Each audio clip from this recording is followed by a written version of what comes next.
Good evening, everyone, and welcome to the Earthbound Ancient Cave here on the Randomania stream. My name is Chaz, aka Stochastic. I'm the developer of the Randomizer. I'm here with my lead playtester, Thomas, aka TS Jonte. How's it going, guys? And we are here for some Earthbound. This is the Earthbound Ancient Cave Randomizer.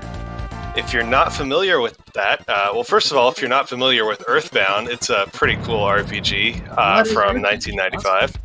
It's a pretty cool RPG from 1995, Thomas. Thanks for asking. And the Randomizer is a thing where we take the very interesting and cool story of Earthbound and we completely rip it out of the game. You don't need it. It's not good. No, who needs story? And instead, we also rip up the rooms and all the maps, because who needs logic and where doors lead? And we reconnect every room in the game into 9 different floors. And the goal of the game is to start from the very beginning and work your way down through all the 9 floors, beating the 8 shiny spot bosses along the way, and just walking to Gigas at the end and beating him up. That's all it is. Just walk to the boss of the game? Just walk to Gigas. It's that simple. It's that easy.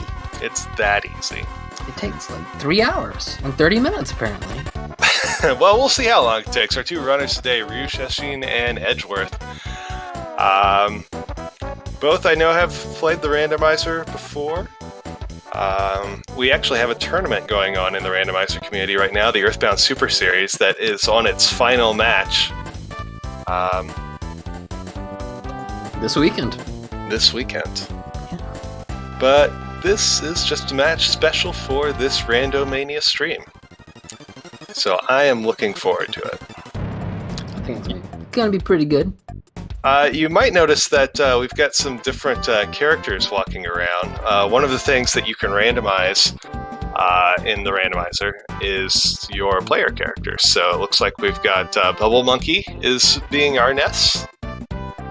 One of the things you can do especially, which I see neither of our runners has chosen to do, is you're able to choose custom sprites. So you don't always have to use whatever random sprites it gives you. You can say what sprites you want, and you can use special sprites that aren't in the game. We've had some people make some characters from Deltarune. They've made some dragon versions of the regular characters. There's Weird Al Yankovic.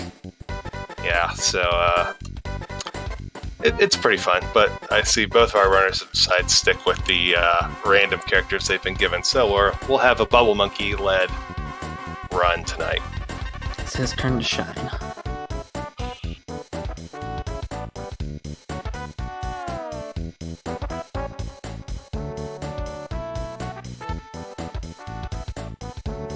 Sure. Good. So they'll get to the point where they've put in their names. The traditional way that Earthbound speedruns start time is once you've put in the names for all of your characters and you're waiting on the screen to say whether it's good or not, and time begins when the players both hit yep. So we'll wait until they're both ready to do that. Now, Chaz, the backgrounds look very different.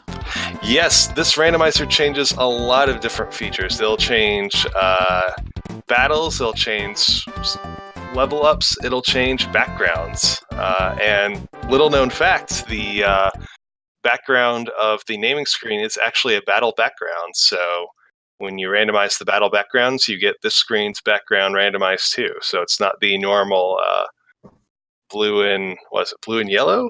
It's been a while since I've seen the normal one. We haven't seen it in quite a while.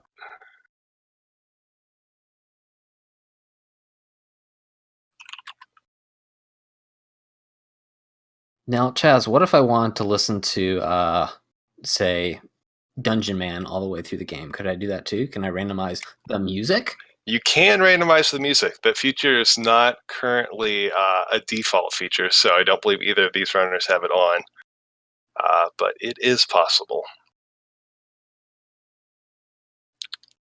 But our default features are basically, I've chosen to emphasize playability in the features that are on by default.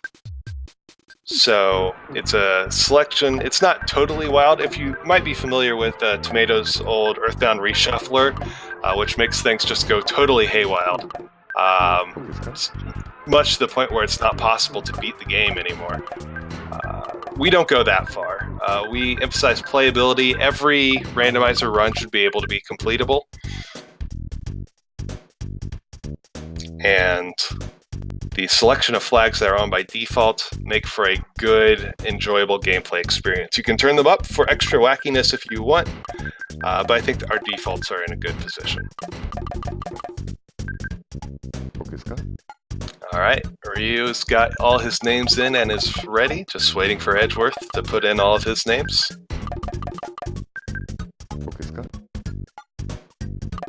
And as always, Tomatoes Reshuffler is still available if you just want to see how wacky Earthbound can get if you change up everything. You Don't can expect still... to beat it. No, you don't expect to beat it, but you can still download it. It was actually one of the first randomizers, period, was Tomatoes Earthbound Reshuffler, so it's got a special place in the randomizer community. But the Ancient Cave randomizer, it's a good race experience, and I think we're going to see a good race here today.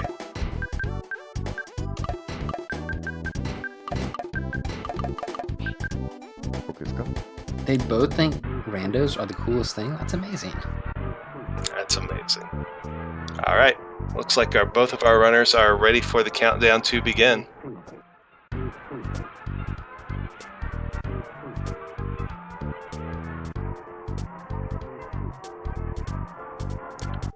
So, Snowbear will be counting them off, and we will be underway shortly on floor 1. You'll see that both of our runners will start in Ness's room, and you start with all 4 characters in your party right away. So, right out the gate, you are good to go.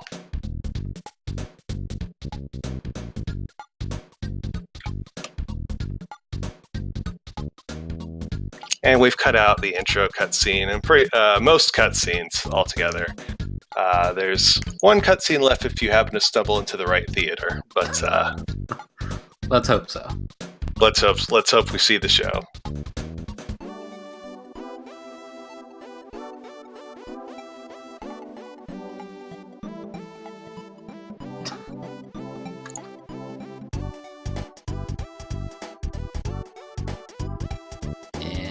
They're probably going to start. Let's see. Close enough. All right. Hey, and we're underway.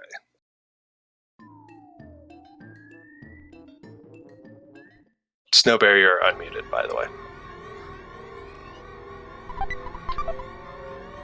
All right, so we are off, and as you notice, we've walked out of our bedroom right into not the normal room. Nope. Certainly not. We're in Starman Base, and we've already got a Divergent. Yep, we're already taking different paths. And fighting our first couple enemies. So you start on level 1, and you start with the base, the Cracked Bat for Ness, so he can have a little bit of damage. No one else has much damage, but Paula and Pooh both have PK Freeze Alpha available, and that means that your first enemies you can always kill. It's just a matter of when do you want to expend those psychic points, because on a low-level enemy you might not level up fast enough to be ready for another freeze. You also see the text is going super fast. That's ludicrous speed. It's set up so you don't have to sit through all this stuff. Right, and that actually makes a pretty big difference in the gameplay, because as you may or may not know, Earthbound has this scroll down HP feature, so when you get hit, you don't take all of the damage immediately. Your hit points scroll down in these cool little scroll down windows, and you can take mortal damage and stay alive as long as your HP is scrolling down, as long as you can mash through the text fast enough. Since the text goes by at instant speed in this randomizer with these settings, you can actually stay alive through a lot more damage than you could normally. Now, Edgeworth has wandered into one of the save rooms, this throne room. In addition to having 3 gifts in it, it also has a free full heal. There's one guaranteed free full heal on every floor. So if your party wipes and everyone dies, or you just need some way to heal your hit points and psychic points, There's lots in the games. The hotels are around the games. The hot baths are around the games. But the 7 sanctuaries and the throne room, there's guaranteed to be one of them on each floor. So you can always heal up.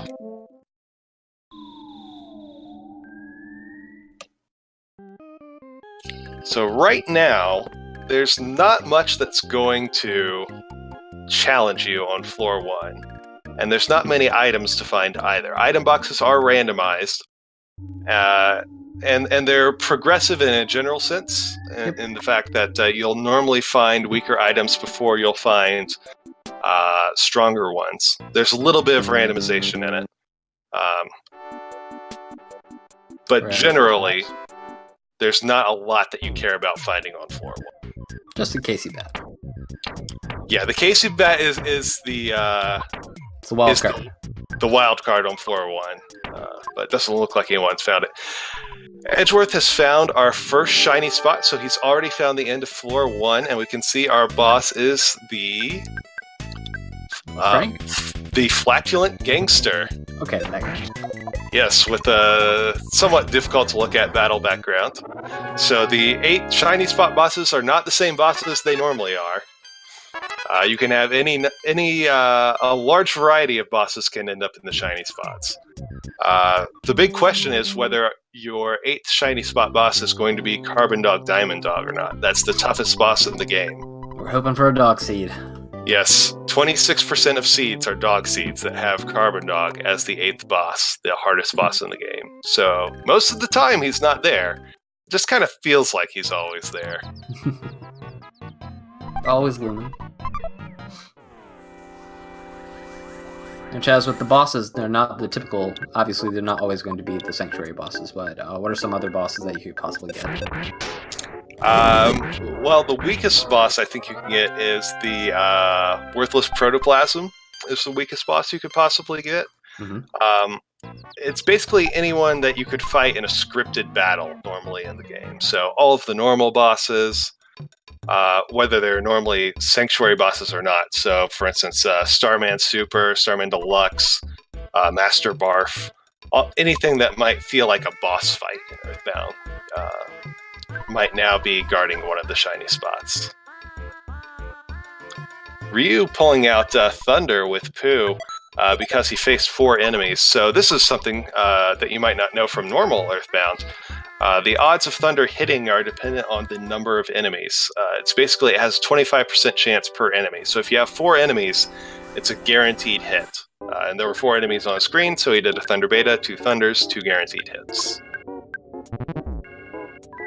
Not a bad strategy at that point. Because our characters are still pretty low leveled, they haven't found much good equipment. So all of these enemies can put on some hurt, and they can also take up time. You do want to be getting through these battles as fast as possible, because ultimately, this is a race. Edgeworth's found the shiny spot for floor 2.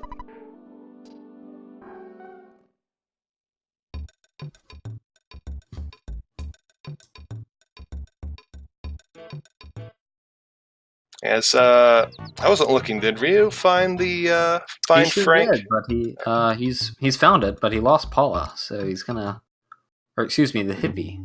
It seems this time. So I think he wants a full party just in case. All right, so Edgeworth has found a scripted battle. That's this robot fight in this room here. That he's the thing that's special about scripted fights is they do not have their enemies change. You'll notice we've been fighting pretty weak enemies all the way up till now. That's because the enemies have been replaced with enemies that fit in the difficulty curve.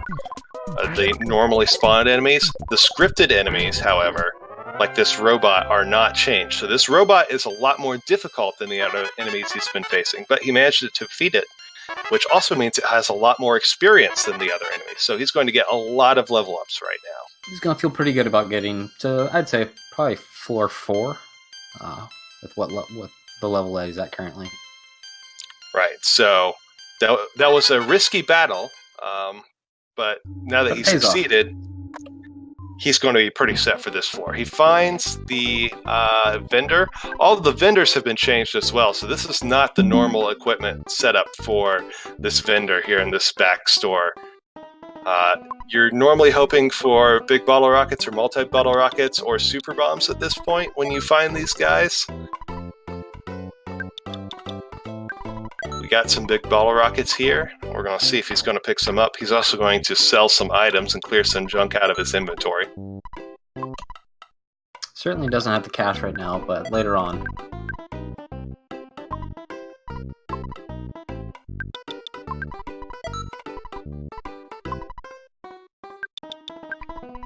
You'll also see that he's got an exit mouse. The exit mouse, you can mark a location. It doesn't work the same way as the exit mouse in the typical game. Normally you use that and it takes you back right to the beginning of the certain dungeon that you may be in or a cave that you may be in. Now you can actually mark the spot where you're where it is, and the mouse will take you back there. Right, so it uses a functionality similar to the breadcrumbs from Earthbound 0. Yep. And that's because, of course, like Thomas said, the exit mouse usually takes you back to the start of the dungeon you're in. But we've mixed up all the floors, and the concept of the dungeon you're in no longer exists. So you're just somewhere in floor 2 at this point. But floor 2 of 9 on our way to the end of floor 9 and beating Gigas. Well on our way. Ryu will probably run into that same robot, and we'll have to see how he deals with it. It's the first challenge of this run, I would say. Yeah. Been kind of smooth sailing so far. So if you take a death there, I'm not sure where the last time either player saved was. It'll put him back a little bit. I know we passed through Ness's house, so there's at least a heal there and a save. There was a hospital earlier, so... And we got the spring here, so we can easily heal up if we need to. True. And we're already in the next Sanctuary boss room. Right, Edgeworth has found this room that normally has Electrospectre in it. This is kind of a weird room, but this does have a shiny spot in it, and that means that this shiny spot is the end of floor 2. And what boss will we be facing? Pig playing nice? Is that it? Pig playing nice. It's a cop. Yikes. So that's the cop battle from Annette. That's going to be pretty easy battle at this point, especially with the extra levels from fighting the clumsy or the sentry robot. Easy battle, and Edgeworth is on to floor 3. We'll see how Ryu handles this robot. Now, Jeff also has a big bottle rocket just in case we need to get out of jail free. Right. So you saw RyuSeishin debating using the big bottle rocket there. Jeff starting big bottle rocket basically gets you one enemy that's way too powerful for you taken care of. Because the big bottle rocket, if you're not familiar with Earthbound, the big bottle rocket and the multi-bottle rocket are basically broken. Yeah. It's how speedrunners beat every difficult boss in the game, is they just throw multi-bottle rockets at him and instantly win. But Jeff starts out with a big bottle rocket, because you start out with your normal starting equipment in Ancient Cave.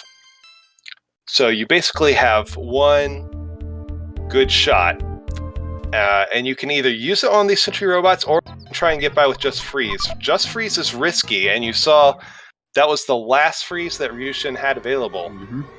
And the sentry robot had killed Jeff, so if that freeze didn't work, with Jeff dead, he could no longer use the multi-boulder rocket, and that probably would have been a wipe right there.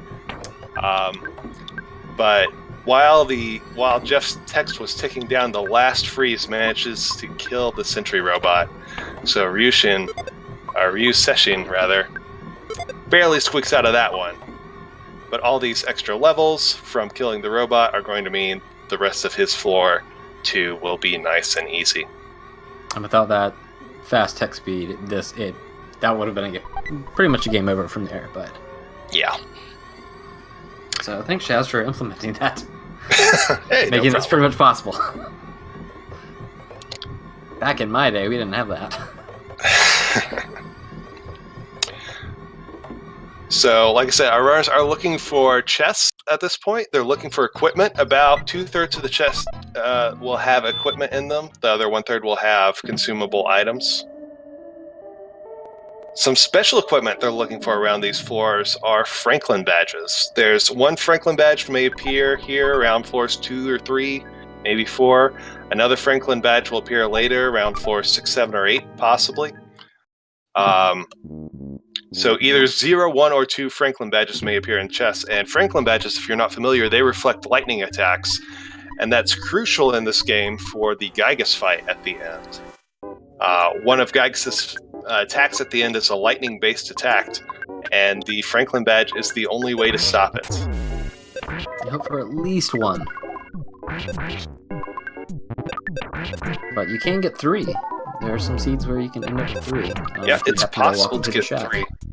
Oh, Edgeworth is auto-fighting this robot? That doesn't seem like it's going to work. He has enough psychic points for some freezes, but Paula's confused. Thankfully, Paula targets the right enemy, so he manages to get this second sentry robot down. Even the second sentry robot is still a bit of a challenge, even after you've beaten one. So the sentry robot manages to take out Ness before he takes it down. His reward is a stun gun, so that'll it's a little improve. Ooh, a 3rd. Oof. Can't run from this either, so. Yep, there's a 3rd sentry robot.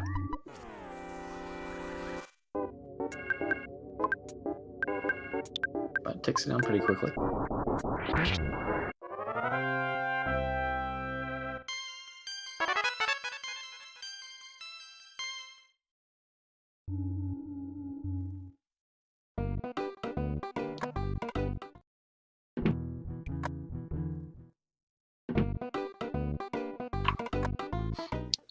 Ryu has finally found the shiny spot that indicates the end of floor 2. Edgeworth has encountered another scripted battle, this plastic belch here. This is another battle you cannot run from. And it's not one you want to use auto fight on because, as you see here, the belch likes to burp and make all your characters cry, and if you put it on auto fight, then your characters will spend all their psychic points healing the crying, and the crying will just happen again. That's no good. Mages, how's this randomized? It's randomized a lot. So we'll recap if you've just joined us. This is the Earthbound Ancient Cave Randomizer. We've ripped out all the plot of Earthbound, we've ripped apart all of the maps, and we've remapped them into 9 different floors, each floor guarded by a shiny spot boss at the end. And your goal is to basically walk through the floor and find the shiny spot at the end of it to move on to the next floor. At the end of the very last floor, the 9th floor, instead of a shiny spot, there's Gigas. And you just gotta walk to Gigas and beat him. But your stats have been randomized, the enemy stats have been randomized, the chests along the way have been randomized, the enemy spawns have been randomized, and the 8 bosses have been randomized. And some other fun things like the battle backgrounds as well.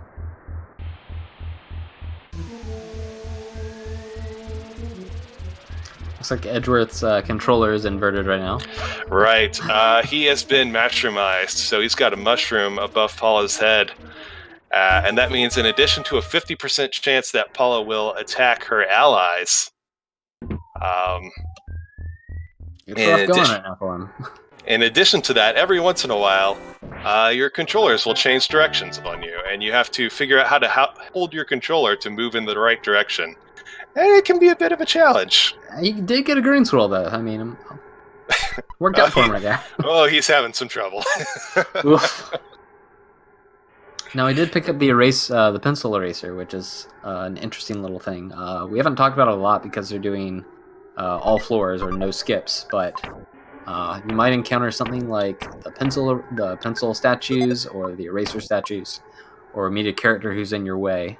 You can actually move those things and take a skip to another floor.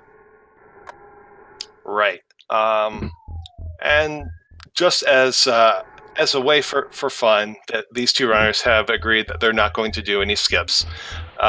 So they're going to be completing all 9 floors. It makes it take a little bit longer, but it's also a little clearer to people who are watching the run, so we appreciate it. Your first time, it's a rough going if you take a skip, so... It definitely adds a lot to the confusion when you end up in the middle of a floor and you don't know what floor you're on and you don't know which way is forward and which way is backward. Suddenly you're fighting Starmen, who knows? Edgeworth really fighting with this mushroom. Turn your controller, dude. Oh, it's destroying him. Ryu running into the 2nd Century Robot. We'll see if he manages to take it down. Yes, Magius. So all of the normal hotels and places to heal like that are scattered around. In addition, each floor has 1 guaranteed free full heal, and those are normally the 7 sanctuaries, plus a couple of extra rooms. But on every floor, there was at least 1 room you can go into that will be a free full heal for all of your party members. And there's other heals around as well. So if Edgeworth can find the right room, he can get not this monkey off his back, but this mushroom off his monkey. I apologize for that. I don't really apologize for that. No, you don't. It's fine. Ryu takes down the 2nd Century Robot without losing a character. Which is good. If he loses, right now with Edgeworth, he can't fight the next boss if he doesn't have Right. Ness. Yes, if Ness is dead, the shiny spots will not let you engage them. Because they're not Paula spots. They're not Pooh spots. They're Nesses.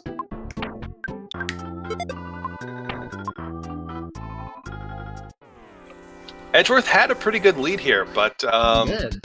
this issue with the mushroom, it's humorous, but it's also costing him a lot of time and really allowing Ryu to catch up. It's seriously affecting this race at this point. Belch's base was a dead end too, so that was kind of rough going in there. That's not an easy place to be in, especially with how the spawn plates kind of work and a couple bosses in there, or mini bosses, I guess. Mm-hmm. Yeah, you can encounter a lot of enemy spawns in Belch's base. It's a large area. And Ryu's there.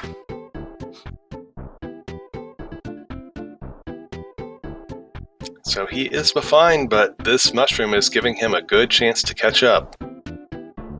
And see, Ryu has encountered this exact same thing we were talking about.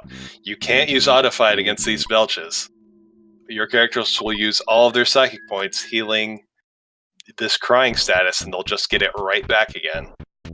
And then when you realize it and you cancel, now you're out of psychic points, so you can't attack the enemy anymore. It's a rough one.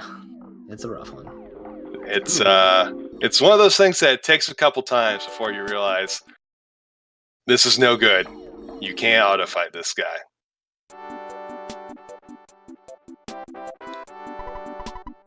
So we've encountered Moonside over on Edgeworth's screen. And we found the healer. So, like I said, good play, we man. found a hospital. So this will, the hospital receptionist will allow Edgeworth to heal Ness. He didn't have enough bucks. money. Oh no! The healer in the hospital bought the mushroom, but that wasn't enough money to pay for the hospital.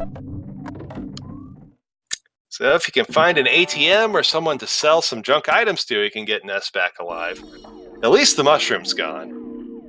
That's a huge help right now. There are a couple items in Moonside that doesn't look like he's going for. There's a nice little trip that you can take. Oh, it's a nice. All right, you can sell stuff. He's good. Department store will let him easily sell items. Can go back to the hospital, get any number of people alive. Yep, Snow Bear. That's capitalism.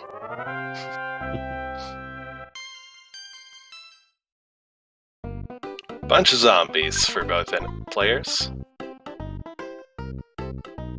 The Enraged Deadite. That's a pretty good zombie name. It's a pretty good name. So, in the Forsyth department store, which is where Edgeworth is now, there's a few doors and there's a lot of vendors. So you can check these vendors. The vendors can have equipment that is not...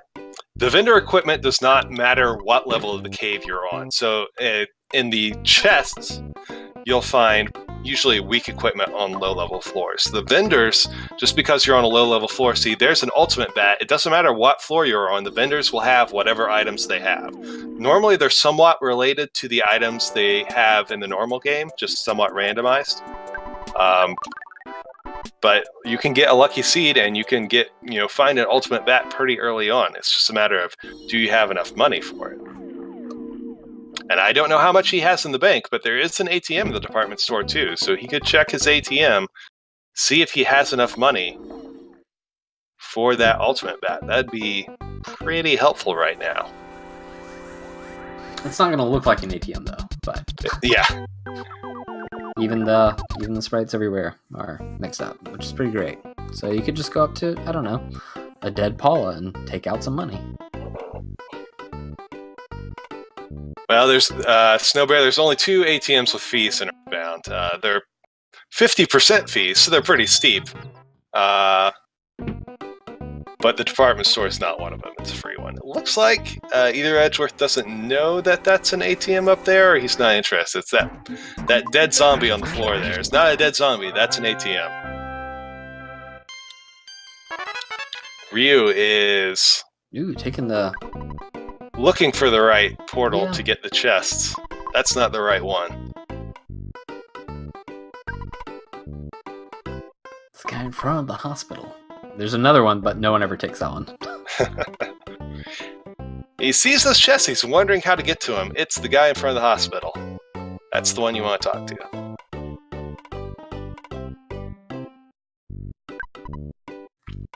We did see a shop with some Horns of Life in there, but I don't know if we're going to have any money for that. TRX bat would be okay, I think, right now. But we still have the ultimate bat. Horns of Life is a guaranteed full heal item for one character. Ooh, we're in a hub now, too. A huge hub. We're in Tucson. Tucson has the most doors in the game. There are, 19 different doors in this room? There are 1,000 doors in this room. It is the last place you want to be. Well, you're going to encounter it eventually, so... Yeah. But yeah, it's something like 19 rooms, I think, and 2 of them are incredibly far away. Yep, it is a time sink. So, where is the right way through Tucson? That is the question.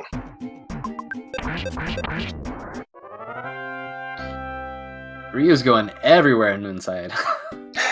I'm loving it. We never get to see this part of it. I don't think he knows the map of Moonside that well. Moonside looks large and confusing, but there's actually only 5 doors in it. Or 4 doors in it, rather. Yeah, it's pretty short, but...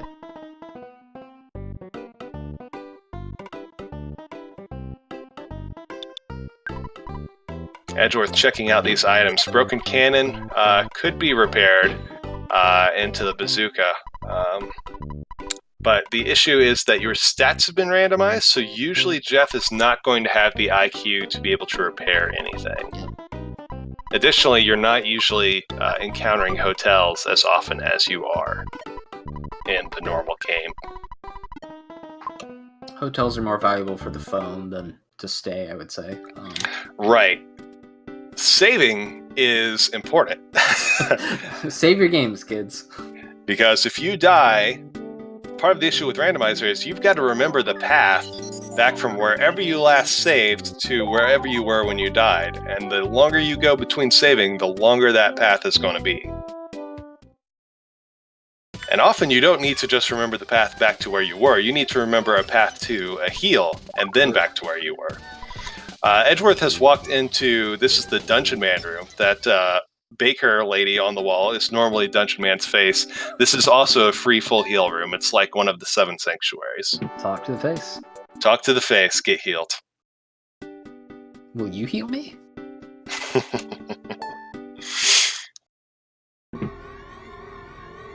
Right, Ryu finding some good weapons here in the department store. Getting a better weapon on Paula. Sees that ultimate bat. Is he going to remember? Is he going to remember that that zombie is an ATM? Maybe not. So North Tucson didn't lead to anything. You do find a phone though, which is good. Mm-hmm. I mean, we've really just barely scratched the surface of Tucson. There's so many, and now we're in Threed! Oh boy. Threed has 16 doors? It's not also not as many, but it's way spread out. And also one of the largest hubs. So this floor 3 is gigantic. This is awful. There is so many doors in the floor 3. Finding the right way forward. I mean, this entire Threed could be a dead end. They could go through all 16 floors. We still had some other doors too. I don't think anybody went out the front of the department store, so Threed and Tucson could be. Threed and Tucson could both be entirely dead ends. Oh my! That would be the worst. Take your lumps, man. You got to do it. If you do no skips. Yeah, it could be. They could be dead ends, or they could be somewhere in here. It could be the last door you check in Threed. Because why would you check any other door after that? Good point. But there are chests in Threed. That's saving grace. They're like 3. 3 easy access chests. Hyper beam in one of them, giving quite a damage boost to Jeff. There's still a lot of rooms left for the lower floors. Some of the biggest hubs are gone. Central Annette is the biggest hub that's left. It's 18 doors. It's the second biggest after Tucson. There's also, Winters is a pretty big hub. The cave in the desert, the mole cave in the desert. Mole cave? Or just the desert, jeez. And the desert are both, they don't have as many rooms, but they are huge and take up so much time to go through. So, honestly, getting these huge hubs in a lower floor, like floor 3, is probably better. Oh yeah, it's a lot better. You're not running into enemies that are gonna wipe your party or... Right, because they have been able to take every enemy they've seen pretty easily so far. If this was a late floor, where Starmen are warping around everywhere, and they encountered Tucson into Threed on a late floor like that, ooh, Nelly. So, if you have to have a Tucson into Threed floor, getting it on a low floor is good. Yeah, this is fine. This is fine. It's fine. It's fine. Actually, it looks like Ryu's found the door.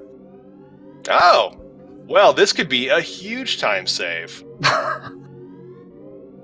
Ryu is definitely in the lead now if he can beat this boss here, and it's another sentry robot. Just easy peasy now. He's got plenty of freezes. Should have plenty of equipment. Didn't catch what door that was, but... Yeah, I didn't either. It's hard to watch both of these streams at once when they're going through so many doors so fast. Oh, it's in there. Perfect, it was the hotel. Okay. Alright, so not going to be a huge time save as Edgeworth gets lucky and finds the right door right after him. The big thing is, does he know? Yep. The way to know what the sewer is, you normally you come in from that side, so just walk up the steps really quick and you can peek over there and see it. Ryu takes down the boss of floor 3 and is on to floor 4. And Edgeworth will be shortly behind him. Easy peasy. Easy game. But do we have a dog? We're waiting on it. The bosses haven't been too tough, so I don't know. It's not looking like it. Right. Well, we'll have to see if we have a dog. Now, if you wander into a hint man, and specifically not someone who looks like a hint man since sprites have been randomized, but one of the actual hint men in the game, one of their normal hint man locations, they will tell you what all of the bosses for your 9 floors are and tell you what floor you are on. So, he's a great guy. Yeah, he's a great guy. So that's one way we could find out what boss we're going to encounter before we actually find him. And this can be important. Just to know if there's a really difficult boss coming up, if you find a shiny spot, to know, like if you've got 1 party member dead or 2 party members dead, to know whether you need to go back and heal before you fight that boss or not. But no Hintman has been found yet.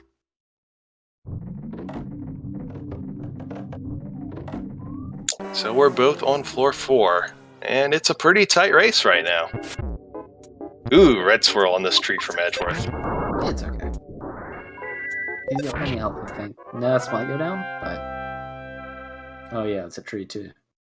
Trees explode, but sometimes other things explode. Right.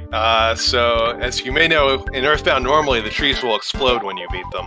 Because that's how they work. Because that's how trees work. Yeah, that's how trees work, right?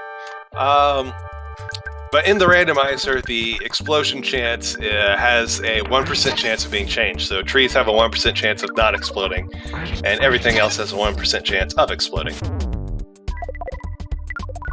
What do we have? The anti-streaming model mole? This mole is anti-streaming. It must be defeated. Get him out of here. So this mole actually shows off the battle background randomization pretty well. Because you see that the number 3 in his background is still there. But the palettes have been changed and the way the images scroll has been changed. And that's basically how battle background randomization works. Oh, and we hit the show. We are blessed. I love it. Edgeworth has run us into the Foreside Theater that plays the show. Who's audio on? Is it on, Edgeworth? Oh, Ryu is about to walk through it too, so we're good to go. Oh, we're going to get the audio either way. Listen to this lovely song. This is the best.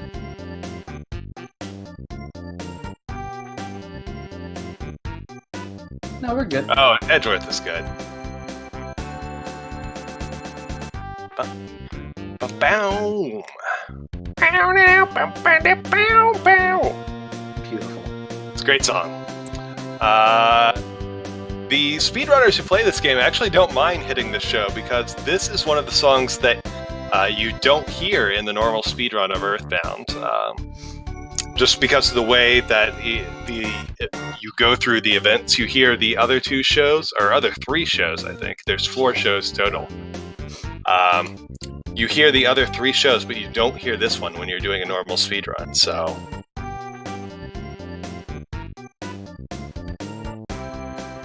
And it's a good time to like go to the bathroom, get up. Yeah, take a little break. Take a stretch break. You've been playing the game for half an hour. But we're through the show. Now, the one thing that this is going to affect is if someone takes a loss here before they find... Okay, there's a phone right on the other side. If someone took a loss before they found a phone, this could be a pretty big setback, having to watch the show again. But there's a phone right on the other side. So as long as both of our runners save here, that won't be an issue.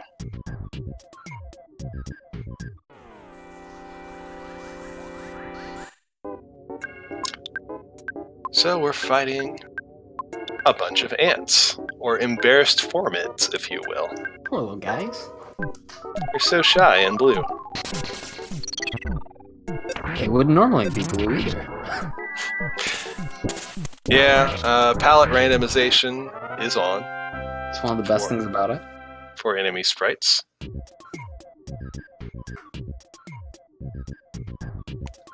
Black typing hard to read on the red. Not sure what you mean. Text name? Yeah, I can't even see that. Depends on if you're in dark mode. Oh, gotta be on dark mode. Oh yeah. So we're both working our way through floor 4. The equipment is going to start to get a little better now. We might hit an equipment that makes a difference on power level at this point. So if someone goes the right way and gets an item that the other doesn't, for instance, the bazooka could show up here. That'd be a very powerful weapon for Jeff at this point.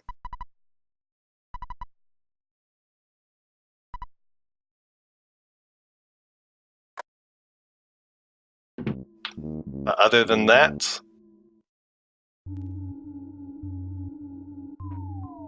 it's mostly just trying to find the right path to get through this floor and to the shiny spot. And stay alive while you do it. The enemies can also hit a little harder in this section. So you do have to worry about running out of psychic points. You do have to keep an eye on your hit points. Make sure they don't fall too low. Got the hieroglyph here, another battle.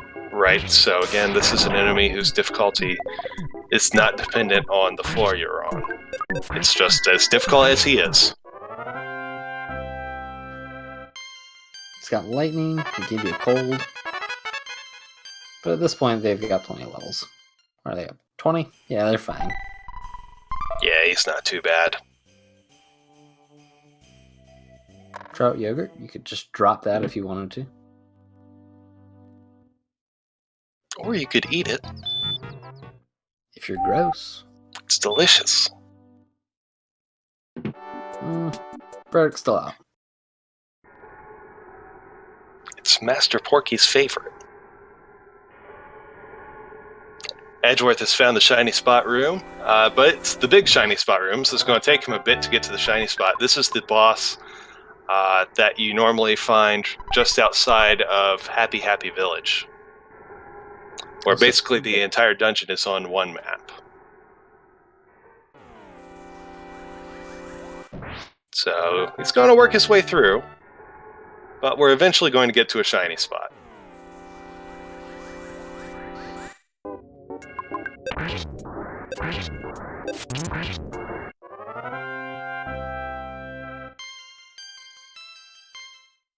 Ryu, I don't believe, is far behind him.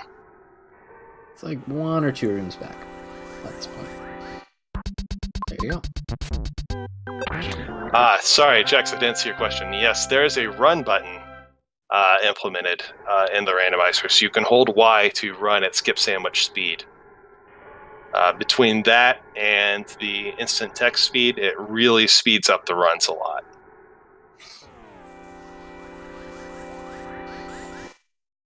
It makes the randomizer playable, I would say. Very much so. Ryu is doing a little cliff skip here. Okay. This is the thing that you can do with skip sandwiches. You can break through cliff boundaries here. We generally say that we don't allow it for races. But, hey, they can do whatever they want. It doesn't save a whole lot of time here. Haven't seen that one before, but okay. He'll be punished by these flies. It's fine. It's the name brand giant mole is our boss of floor 4. Not too bad. Pretty easy.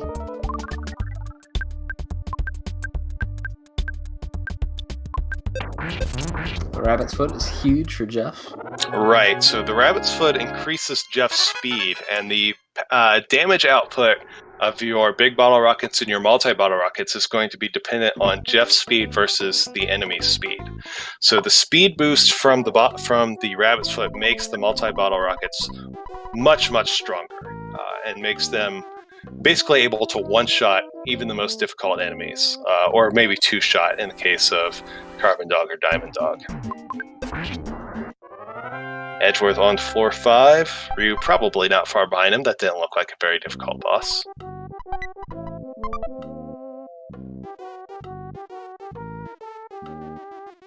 But it's still a pretty tight race.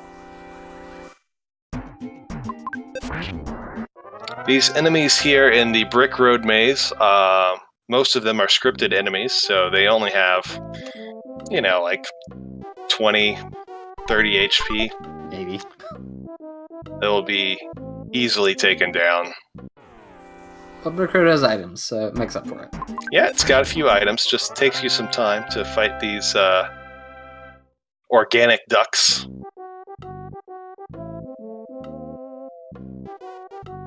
Is he gonna get the photo? Is he gonna go for the photo? Nah. Oh well. No photo. Boo. I think our only opportunity for a photo is at the, I guess after this, it's gonna be the Dinosaur Museum up front. Dinosaur Museum and Dinosaur Museum inside. You can get that one too. Yeah, but if you see that room, no one goes in there, so. Well, I mean, you said. I mean, you can, but. If you want to get as many photos as you can in Randomizer Run. Go for photo percent in this.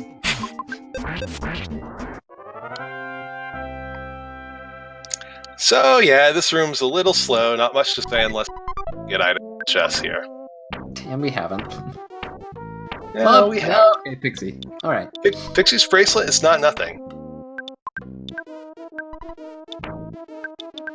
Earthbound is randomized now. You can visit earthbound.app and randomize yourself a game of Earthbound. Earthbound's actually been one of the longest randomized games, with Tomatoes' EB Reshuffler. When did that first come out? Let's find out. EB Reshuffler. It came out like 30 years ago. Probably. 2012 was when the Earthbound Reshuffler was released, so it's one of the oldest games that have been randomized. The Earthbound.app is a new online Earthbound randomizer that Stochastic, I'm the developer on, that allows for this new Ancient Cave mode, which is a guaranteed beatable remapping of the game, taking out the story and mixing up all the rooms into 9 floors of a cave that you walk down and beat all the bosses and beat Gigas.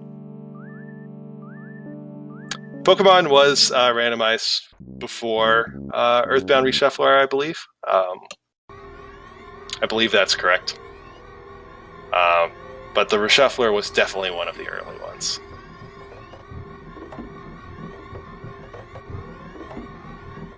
Before the current Randomania, as it were.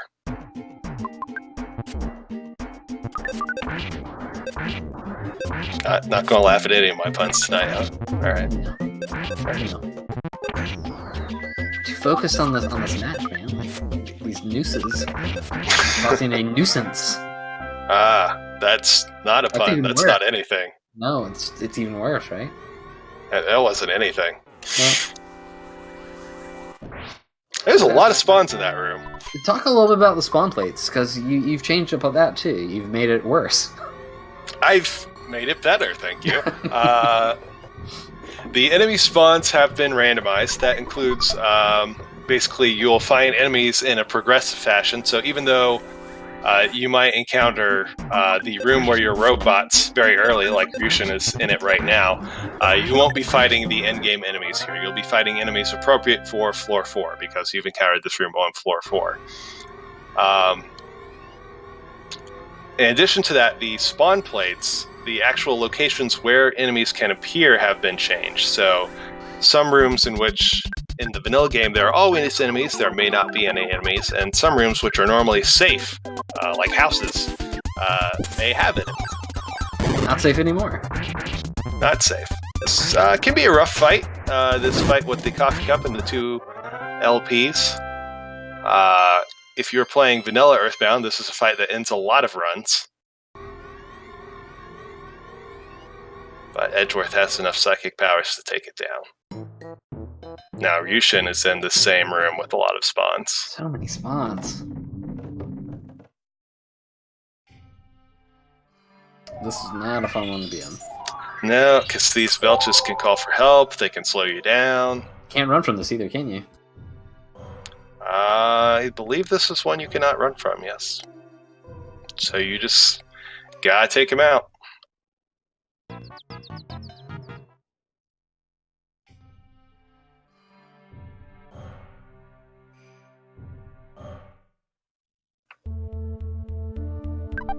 The Dalam hub over on Edgeworth's side.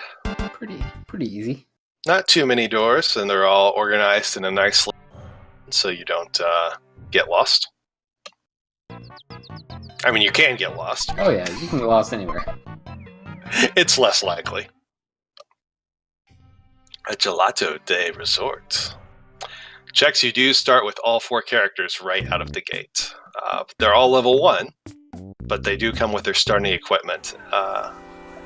Take this room out of the game.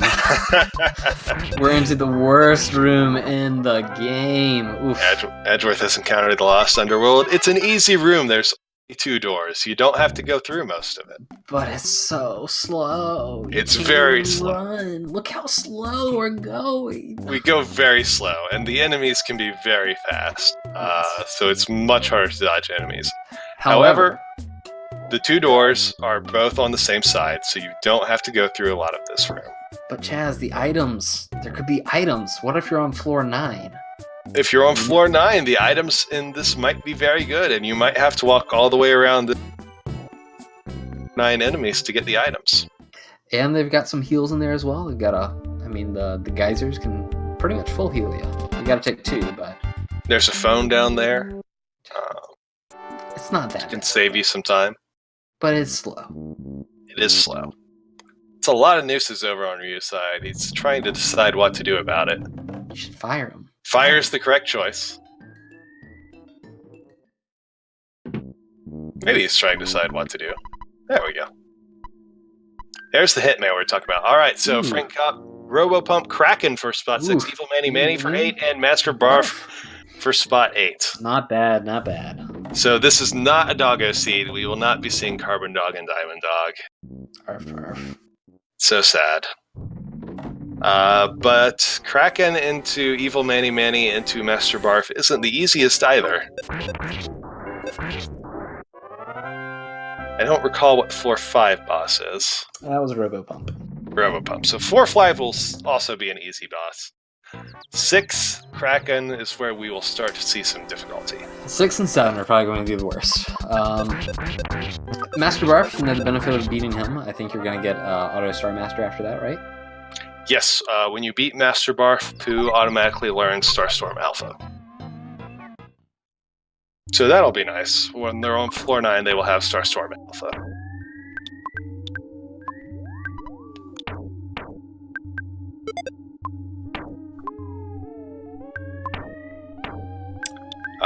Edgeworth equipping the combat yo-yo to Pooh. That's a bad idea. Yeah. That'll decrease his offense and increase his chance of missing. So, yeah, we fixed that idea. Pooh only wants Pooh's equipment, and Edgeworth has found the floor 5 shiny room. So we'll take on this Robo-Pump, or the Embarrassed Filler-Up, as it is now known. Should be pretty easy, pretty free. Yep.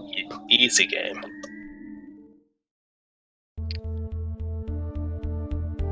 Ryu needs a heal.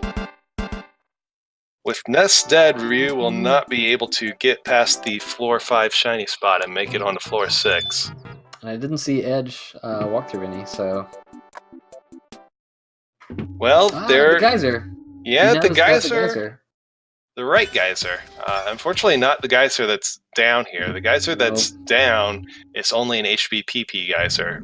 To get the status effect heal, you need the geyser over by the Tenda village. Suiko, there are 9 floors in Ancient Cave. The first 8 floors are each guided by one of the 8 shiny spots with a randomized boss, and then the 9th floor, at the end of the 9th floor, is Gigas, and that is your goal.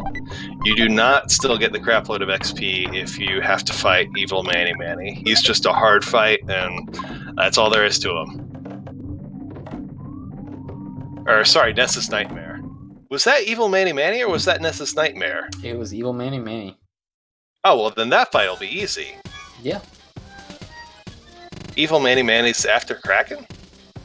You programmed it. Interesting. Alright, so we've really only got one really hard fight. Yeah. I mean, Kraken can really decide a game, especially without a Franklin badge or anything like that. Right, Rijal, I know the difficult boss is Ness's Nightmare. I was trying to remember from the spoiler list from the Hitman we saw if the floor 7 boss was Evil Manny or Ness's Nightmare. Which is really weird. Normally that's like a floor 3 boss. Yeah. I've seen as early as like 2, maybe 1, but that's... It's possible for him to show up late. That's one of the fun things about the way this randomizer was programmed. I'm using a framework from Abyssinem, who was the original person who originally implemented the Ancient Cave into Earthbound, and he's done a large number of randomizers. He's well known in the randomizer community. He made a framework, and I ported it over to JavaScript for the Earthbound randomizer. And part of his framework basically allows for any situation to happen, just at an extremely low percent of odds. So the first chest in the game could be the best weapon in the game. It's just extremely, extremely, extremely unlikely. So anything could happen. Yeah, this is a rough battle for Edge. This robot on the right refills someone's health to full at random. So unless you very carefully plan out your attacks, the robot on the right is going to heal. And he explodes. Yeah, and he explodes. So he's bad to take out first because he explodes, and he's bad to take out second because if you work on someone else, he can be healing people. It's a rough fight. Ooh, and he's just going to take a reset. That's probably safe. Resetting is a legal strategy in Randomizer. Or rarer booth. In this case. Yes, the titles have also been randomized. It's a fun little feature. Ryu has found the shiny spot, but if he goes up there, he's going to realize that he can't take it on without Ness being alive. So he's got to go back and find a heal. Looks like he might not be aware of that, so he's going to go up there and find out that only Ness can absorb the power of this place. Is he going to try to wiggle?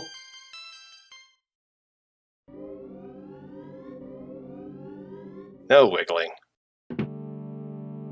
What are you doing? Doesn't have a healing gamma either, so... So this is a good chance for Edgeworth to take a significant lead, even with that reset, because Ryu has to go back and find a heal somewhere. So Edge is running free as we run into Foreside. Is he gonna check the sign? Oh. You gotta check that sign. That sign's important.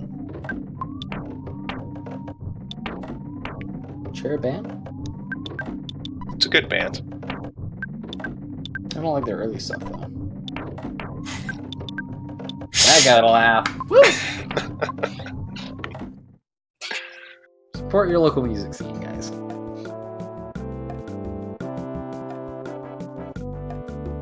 RyuSeishin on the hunt for a heal in floor 5. Where was one? Well, I know we saw there's a hospital right after the boss too, which is a huge bummer. But I think it's gonna probably be in the Lost Underworld. Yeah, the hot spring. If he knows about it, the hot spring above the Tenda Village. Tenda Village is the place to go. We'll have to see if he remembers it or not. And then it's a waiting game, like we're getting right now with the spring.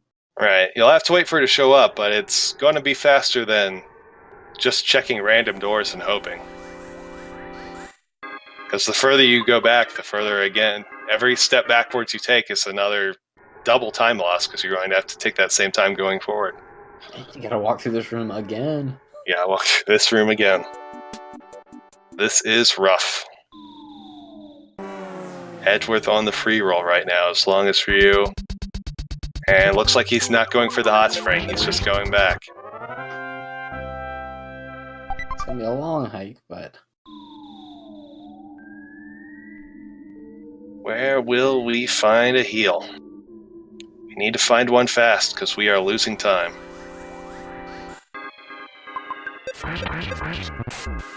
The giant step cave can be a little bit of a pain. It's got 3 sections. Got lots of fun in there,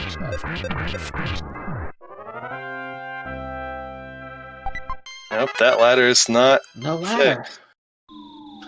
Can't get to that hot spring.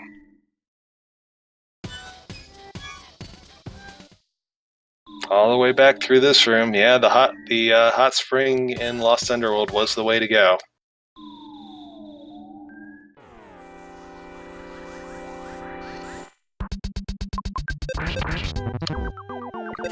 You're right, this giant step cave is actually a pretty significant hub. There's, 5 doors in it? And it's large, it has lots of room for spawn plates.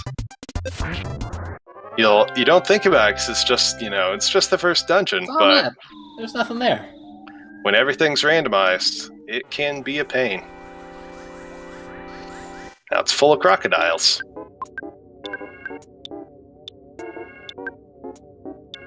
Who let these crocodiles in? You did. I guess I did. It's okay. They're good guys. Every step backwards hurts more and more for RyuSeishin. He's so far back. As this is another thing. He's going through here. Before he backtracked, he could have set an exit mouse location. Everyone forgets about the exit mouse. I mean, exit mouse strats are huge in this game. Right. So since he knew he had to come back, he could have set an exit mouse location there, gone back until he found the full heal, then once he's got the heal, use the exit mouse to go back to the last spot it marked. So, the exit mouse, it's hard to remember sometimes, but it can be huge. You also really need to be careful with it whenever you're marking your location and you're thinking, oh man, I want to go back. Don't hit A. Don't keep pressing A. It happens way too often.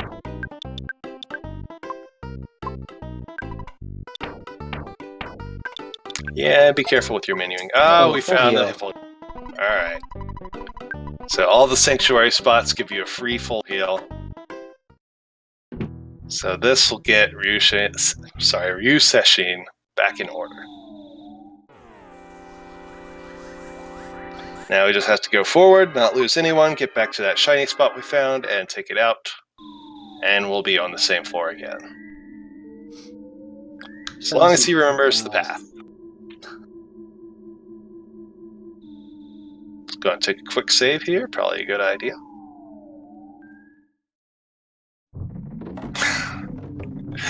So far away! And we've got... And Edgeworth is already at the next boss. Alright, this is going to be a big test. Definitely the first big test of the run, I would say. This is Kraken, and Kraken is a hard fight. Yeah. The Secret Leviathan. You want to unload fast, you want to use the fact that you've got instant text speed to scroll through these attacks, you want to be ready to menu fast. You want to be making your decisions fast, you want to be ready to heal fast. You have a lot of advantages here with instant text speed. Solid is huge. Solidifying is huge. You have to know what you're doing. Kraken can do attacks that can kill one kid, Kraken can do attacks that can kill all 4 kids. Down, jeez. Ooh, easy game. You can also just get a couple solidifies. Easy peasy. The enemy stats are randomized, so Kraken could have less HP than normal, or a lot more. You have to be prepared going into it for either. But that was... Edgeworth came in knowing what he wanted to do, Super impressive. and did it. Got a couple lucky freezes, and Kraken didn't even touch him.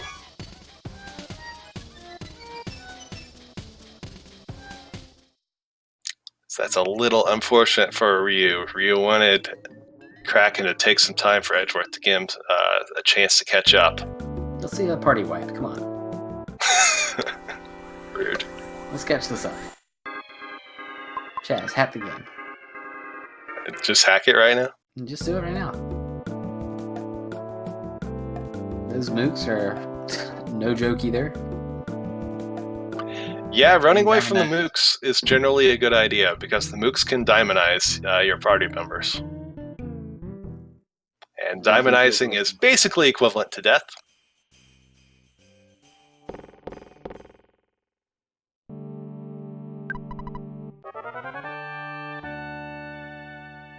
This is a great room. Dr. Andonut's room. We've got a free full heal. We've got a save. We've got a store.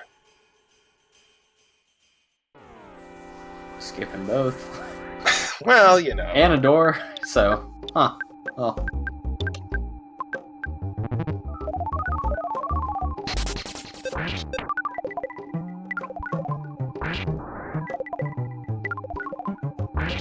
Ryu working his way back through. I haven't seen him stumble through any odd doors either, so he does know the path pretty well. I guess. It's got the path remembered. It's just a long one. And that fight with the minibars took some time. Yeah. The slimy little piles, I think they were. Floor 7, we're going to start seeing good items. We're starting to look for equipment for Gigas. No one has found a Franklin badge yet. The other thing you're going to need is a good pendant, at least one. Preferably you want a C pendant or a star pendant. Those both provide resistance to freeze and to fire. And Gigas' 3 elemental attacks in the endgame are freeze, fire, and thunder. So if you can have Paula immune to 2 of those 3, that'll give you a much bigger chance of successfully beating the game. The way that the equipment pool works is that every equipment that everyone can wear, like the pendants, 3 of them get put into the pool, and then about 2/3 of the pool gets used. So between C and star pendants, the good pendants, the pendants that completely block the 2 types of attacks that you can block, there could be up to 6 of those good pendants in the seed. There could also be none. It's not likely, but it's possible there could be none. They've happened. Regardless, they usually show up on floors, sometimes 6, but usually 7, 8, and 9. So now that you're on floor 7, you need to be really hunting for chests to get good pendants. Obviously, more than one pendant is great, because if you've got one, it's got to go on Paula. If you get more, they can go on Ness. They can go on Jeff or Pooh. But unless you're really good at Earthbound, you can take down Gigas with just an Earth Pendant, which just does 50% elemental protection. But that is hard. And having a good pendant is easy. Easier, anyway. Without a Franklin badge, it's still not easy, but it's easier. Night Pendant only prevents flash attacks. Flash is another type of elemental attack that Gigas can do, and that's a very important one, because Flash can just straight up insta-kill. And does often when you're fighting Gigas.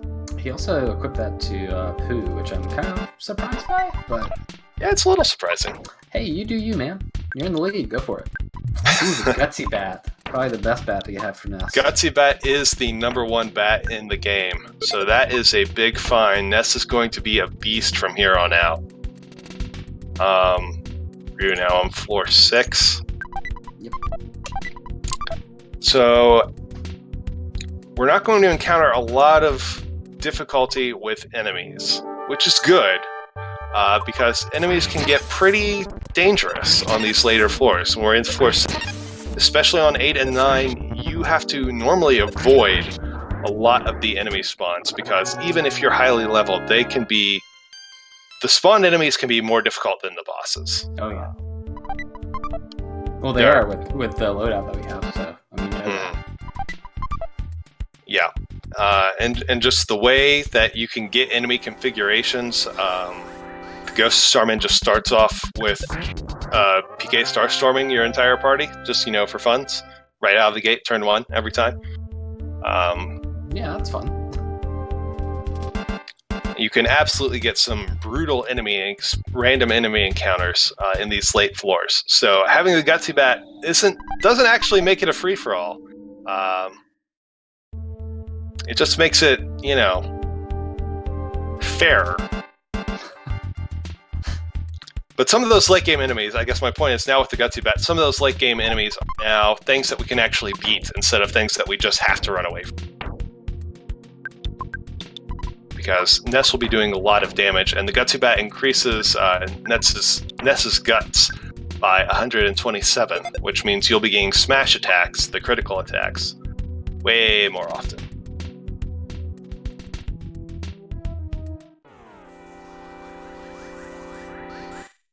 This is Mole Cave, however, which means there's a lot of doors and a lot of twisty little corridors all alike. But items, so... A few items, yeah. But it takes a long time to get through Mole Cave.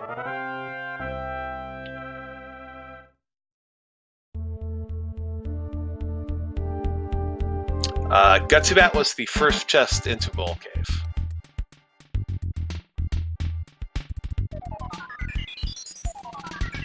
So it's very likely Ryu will find it as well, assuming Mole Cave is not a dead end. I think it's on the path. It doesn't seem like there's been any divergent or anything that would have given him a path. Right. A branching path from there, but right into another branch. So Ryu will most likely find the same Gutsy Bat as soon as he gets his way to floor 7. Gutsy Bats, there can only be one. Any equipment that's specific to one character, only one of them is put into the pool. And then, like I said, each item in the pool has about a 2/3 chance of showing up. So there's about a 2/3 chance there will be a Gutsy Bat in a chest somewhere in a seed. There's also a chance that there could be a Gutsy Bat at a vendor. Not a high chance, because it's not an item you can normally buy, but a chance.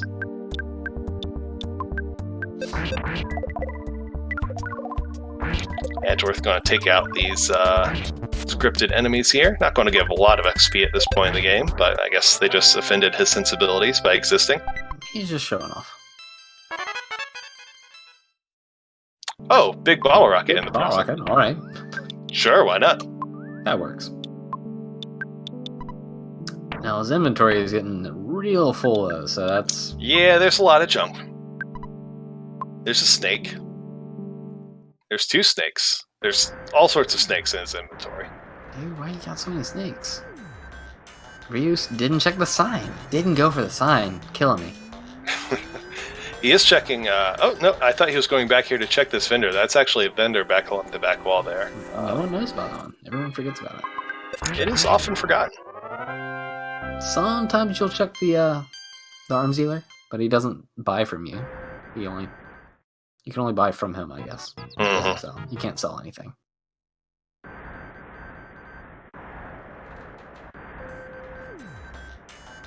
There's also a hint man in the Foresight, but Ryu didn't check it. Didn't check the hint man that we saw earlier. Now, something that could be relevant here, around the edge of the desert, around the top of the desert, there are a ton of chests. And we're on floor 7, so the chests could contain very good pendants. They could contain those pendants that could basically set someone up for winning the game. They could contain on floor 7, there could be a Franklin badge in one of those chests, or it could be garbage. It takes a lot of time to go up around and check all those chests, but it could be the difference between winning or losing. So do you take the time? You don't know where your opponent is. You don't know if they're ahead of you or behind you. Do you take the time to go check all those chests? It's floor 9. It takes a lot of time. You're going to encounter a lot of enemy spawns. Edgeworth decided not to. He's going straight to the doors and he's ignoring the chests. We'll see if Ryu makes the same play and we'll see if it pays off. He's making quick work of 6 though, which is a good thing. Matt, there is only one eraser statue in the game. That's the one in the Belch base room. I'm not sure if the one that you saw was a normal eraser statue or just a sprite replacement. Oh, it's that room that Edgeworth just walked into. That is the eraser statue room. Just poked his head in the stairs and came back out.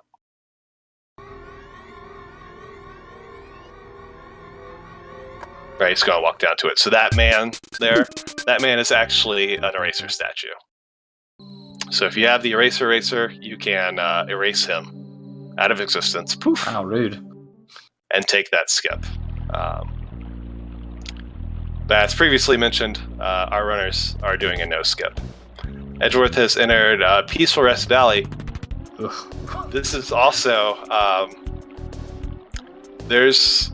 It's item central. This is a dead end. Yeah, it's a dead end. If it's a no skip run, there's a pencil eraser over there that's blocking your way. So if you're doing a run where you can do skips, you could go through here. No one has ever done that. Because why? Super Bomb, though. That's a pretty good item. Hey, there are a couple quick items right at the beginning. And there's a couple slow items. Quite a few slow items. That are way deep in there. But again, this is floor 7. Yeah, I mean... These items could make or break. But he's only going... Oh, what? I guess. Hey, you do you, man. I'm not sure about getting the items in Peaceful Rest Valley and not getting the items in the Dusty Dunes Desert. Yeah.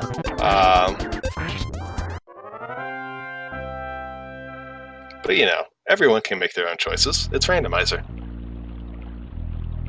I don't play the game. I just make it. You don't. You make me.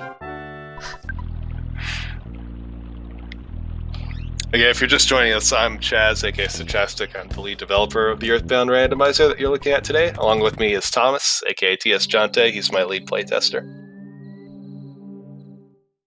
we are your commentators for today's race of the Earthbound Ancient Cave Randomizer.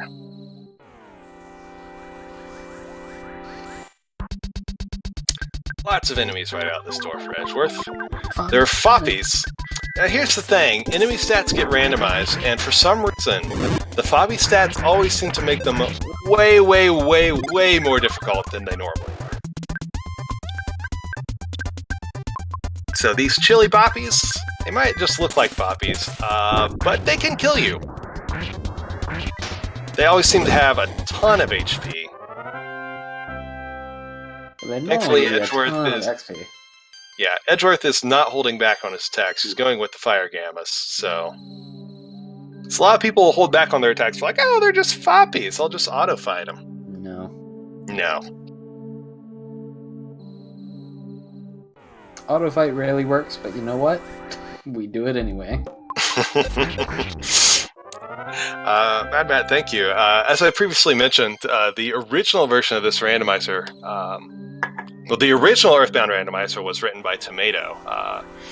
He's one of the guys who did the fan translation of Mother 3. That's the Earthbound Reshuffler way back in 2012. Then this version of the randomizer was originally created by Abyssinem. He wrote it in Python. It was commissioned to write it. And he came up with the Ancient Cave idea for Earthbound. I took it over shortly after he made it. I've poured it to JavaScript so you can access it online at earthbound.app, and have been making a number of improvements. So at this point, he's no longer involved. I'm the lead developer.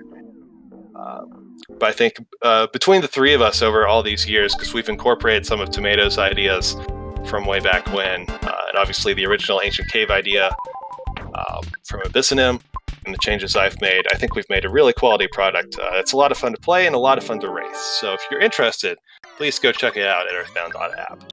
Edgeworth has found the Floor 7 boss. It's just Evil Manny Manny. It's not Ness's Nightmare, so this shouldn't be too hard. Ness's Nightmare is hard. Evil Manny Manny, at this point, should be pretty easy.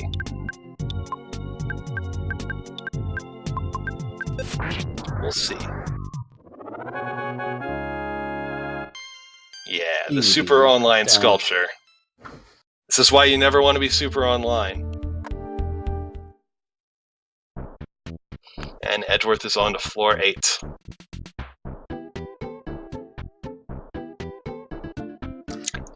Big thing with this thing, though, is long. Mm-hmm. This looks like Onett. It's just the south part of Onett, because the police barricades are still up, so you can't get into North Onett. This room really actually only has 2 doors.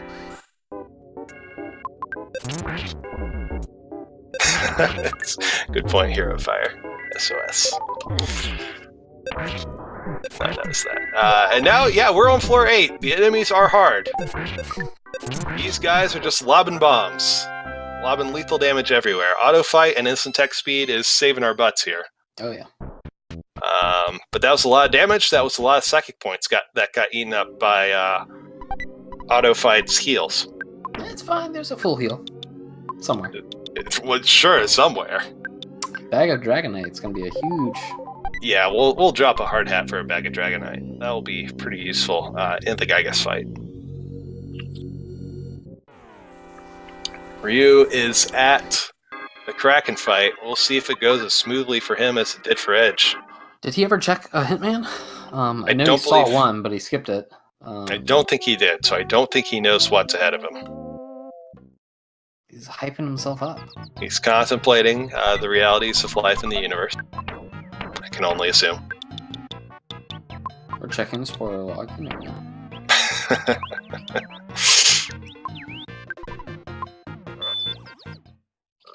I don't know. He took that cliff skip. You never know. You never know. Nah, he seems fine. He's good. All right. Here's the Leviathan. Oof. He didn't know it was coming, and yet it is here. Hello, it's me. I'm here to breathe fire and make tornadoes. Happy Happy Village, one of the last... Ooh, he gets the good solidify. And the double solidify. Nice. Alright, Edgeworth has found the free shop. This shop in Happy Happy Village, it is randomized like all of the other shops, but it's free like this shop always is. So, it could have multi-bottle rockets for free. It could have super bombs for free. It could have horns of life for free. You always want to check this shop. It could have eggs.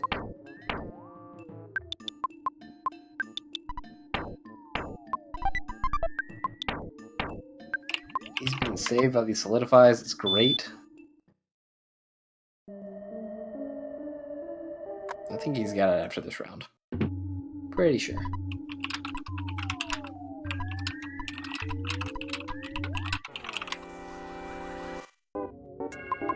He's got it. Nice.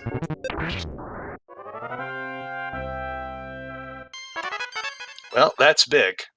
That keeps him from falling any further behind as he moves on to floor 7. Huge side relief. Lots of XP. Tello, no, the free shop has a full stock of items. Because the items in the vanilla game are normally bad, you're not usually going to get a whole lot of good items. Because when the items in shops are randomized, they tend to stick somewhat close to what they originally are. But since there's so many of them, your odds of one of them going really far afield and giving you a really good item are okay. So it's always worth checking. Should be the first thing you do whenever you get there, no matter what room you're coming from. It can be really huge if you're on an early floor. It can completely change the course of your run.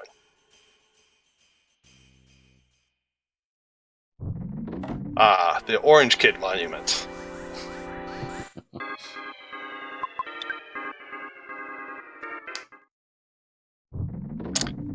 Right, so the thing about green swirls, if you're not aware of this, if you get the surprise attack on an enemy and you get that green swirl, as long as it's an enemy that you can run from, you can get an automatic run away on the first turn, and is usually a good idea on these late floors, because you usually can't kill these enemies in one turn, and they can do some pretty brutal attacks. So if they give you the chance for a free runaway, you usually take it. Take it. Sword of Kings here in this box, which is... it's something. You feel like it's exciting, but it's really not that exciting. What you want to be finding right now is a C pennant or a star pennant. Almost nothing else matters. You could still find a Franklin badge on floor 8. That would also be good. Heavy bazooka would be nice. Heavy bazooka would be great. Multis. More multis, more super bombs would be fine. Because we've got a rabbit's foot, so... But really, it's those pendants that we need. See, that's the thing, Europa Salis. The Sword of Kings doesn't increase Poo's attack by that much. It's less than you think it is.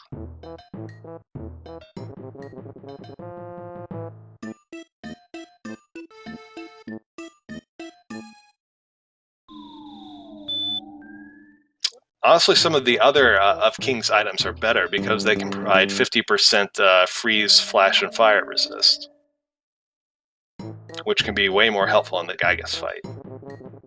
Because in the Gigas fight, you're not bashing for any damage, even if you got the Sword of Kings. you just want to keep them alive to use the psychic abilities. There we go. Like, a bottle of DX water for 40 extra psychic points is more valuable than a Sword of Kings.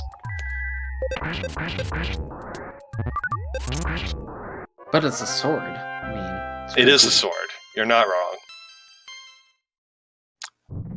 Ryu picks up the Gutsy Bat.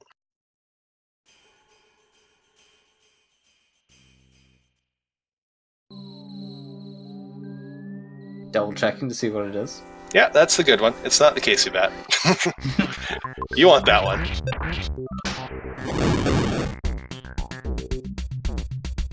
You want that one.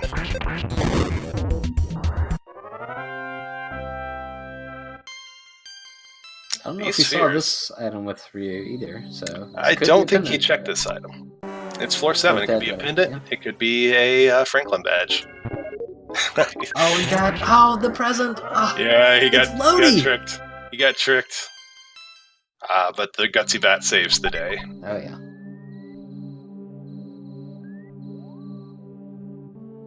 Skipping that charm coin. Charm coins are good.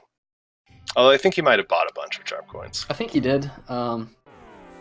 With the coins, you just... No one knows what order the coins are good in. No one has any idea. Unless you've memorized the names. Rain Pendant in that chest that Ryu has. So that is... okay. That's flash resist. Or no, sorry, that's freeze resist. So that's something. It's okay. It's something. If we don't find any C or star pendants, we're going to have to take what we can get. Oh, yeah. Hopefully we'll find him. There could be up to 6. He's also going south, so we didn't get to see that either with Hedge.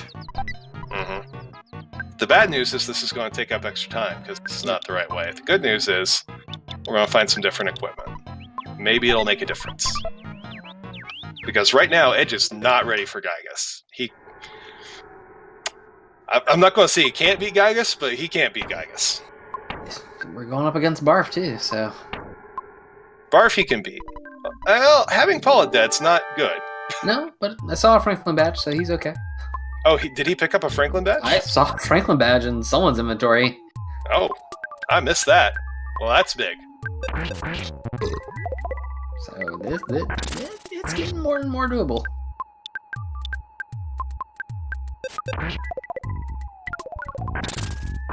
Just everything's so fast. I can't keep up with Jazz. It is so fast. It's so fast. Slow down. Rust Promoter DX, and a bomb. So nothing good in those gifts, unfortunately, for Ryu.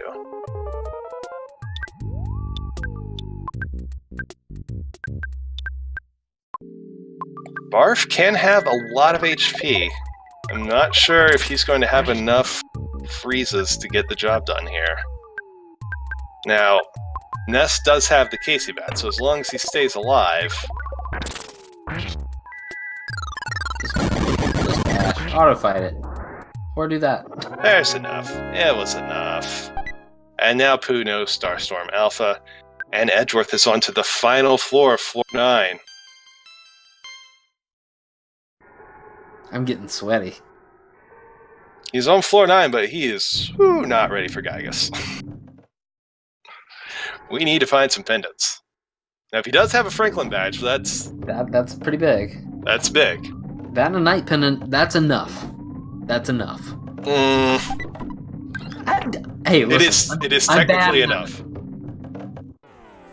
So the legendary bat. Don't take it. Yeah, the stats of the legendary bat are better than the Gutsy bat. So if you look at if it makes your character a flash or not to indicate that it's quote unquote better, it will say that the legendary bat is better. But do not believe its lies. Gutsy bat giving you 127 guts is way more important than the slight increase in damage that legendary has, because you'll be doing critical attacks all the time with the Gutsy bat. So do not believe the lies. Gutsy bat is the best bat. And a full heal, nice.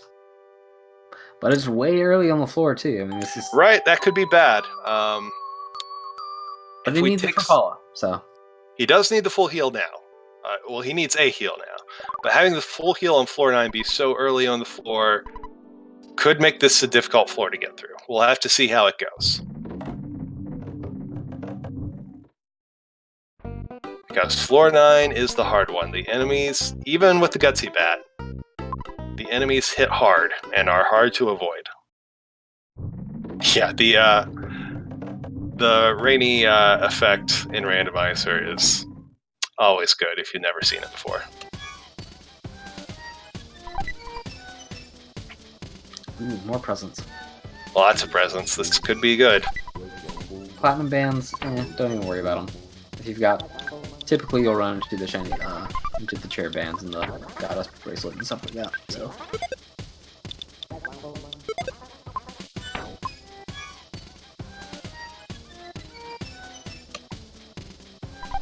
the only coin you need to remember is souvenir coin. It's the best coin in the game. Souvenir coin is the best coin. Shield killer, don't think that's going to do... Well, here's the thing. Status effects can be randomized in Earthbound, so some enemies can have shields that don't normally have shields. So... Jazz, you've gone mad with power. Heavily armed Pokey could have a shield. So, you might want the shield killer. I've seen it happen. Gigas could have a shield. It's possible. So having the shield killer for insurance, not a bad idea.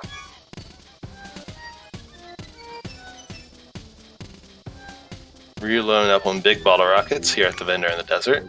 Big, at this point... Ooh, skipping an item. Yeah, there was an item there. Ooh. I don't know that I'd skip any floor 9 items when you have 0. You never do. You have 0 pendants. Even if you run to the desert, you go for those items. Tell I'm specifically thinking of Gigas Phase 2. Gigas Phase 1, his reflect effect is hard-coded in the system, and it can't be changed. But Gigas Phase 2 could have a shield, and then it would work like any normal shield. We've got super bombs, and I think that was Horns of Life in this shop. That is a good shop. That is a fantastic shop. Super bomb, yep. Super bombs are pretty huge.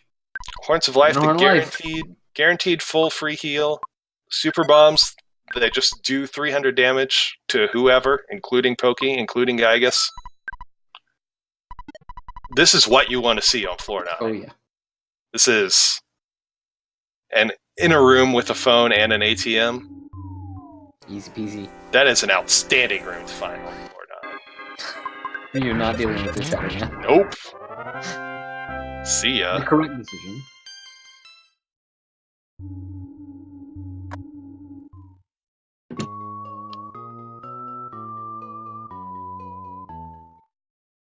So we are on the Gigas hunt and we are on the pendant hunt.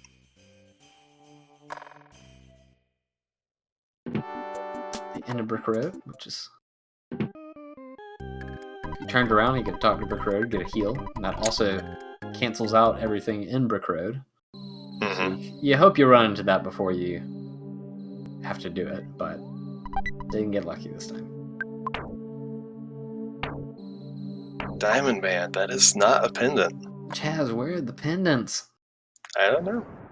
Have you been watching this inventory to see if they really have a Franklin badge, or if that was? I keep checking. I keep looking. But I gotta see Ness's inventory. That's what I gotta see. We found the Summers hub, so there's a big hub on floor 9. Heavy bazooka.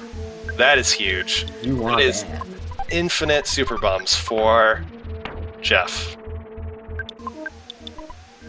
Yep, we've got a Franklin badge on Ness. Alright, wow.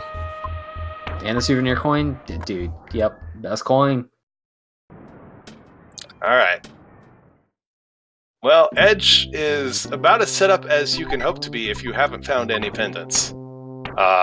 Horns of Life, in a multi. Super Bombs, multi-bottle rockets, heavy bazooka for Jeff, Franklin badge. Everything's there except the pendant. What's he gonna name his file, though? That's the big question. Yep. If you walk out this door, you get the chance to name your character.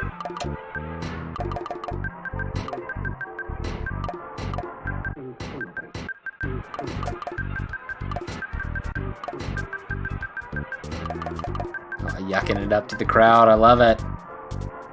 There you go. A little bit of pandering. A little bit of pandering. That's how you win them over.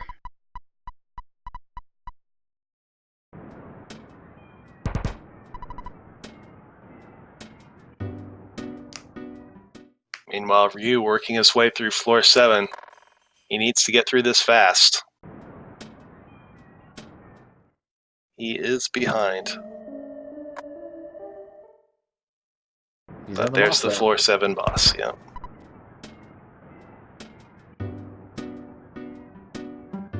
Meow door. Gotta check the meow door. Last door says meow. No one ever remembers it. If you don't name yourself, there is no default name. C pendant. There we go. It will just have an empty space for the name if you do not go out that door and name yourself. All right, now Edgeworth can be Gigas. Pretty confident. He's got to move the Franklin badge, but he's good. He needs to move the Franklin badge. Some more pendants for some insurance would be nice. But if we find Gigas, we can take him on. It's just a very winnable situation he's in. Not easy. Not guaranteed. But you can do it. Where is Gigas? Taking down Manny pretty quickly. Mm-hmm. Not a hard fight once you're this high leveled. But he's got a hell of a climb. Ooh, that present ran right at him. He's like, ah!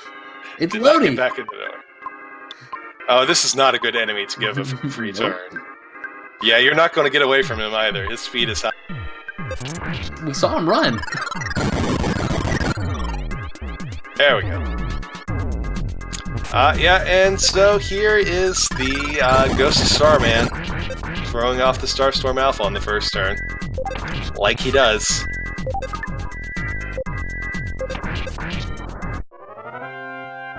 Ooh, gut save for Paula.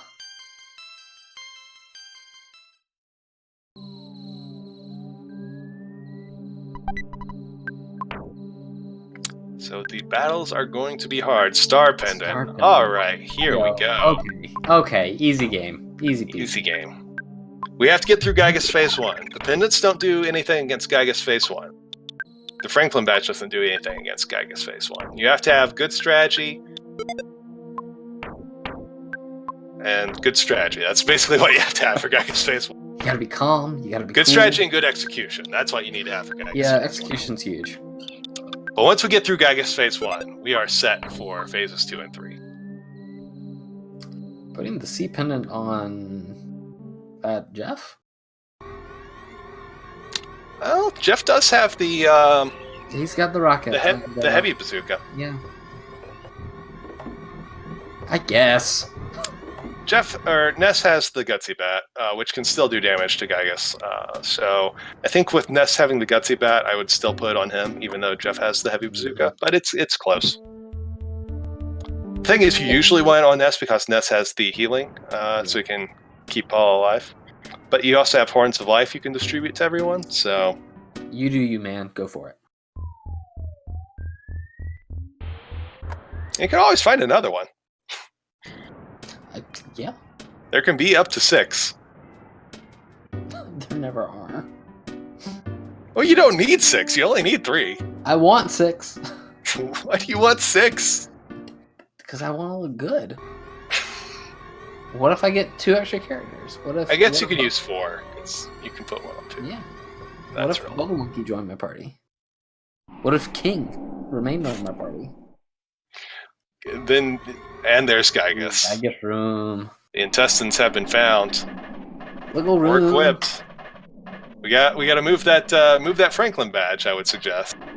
Oh yeah, there can be enemies in Gigas' room now. Just By the way,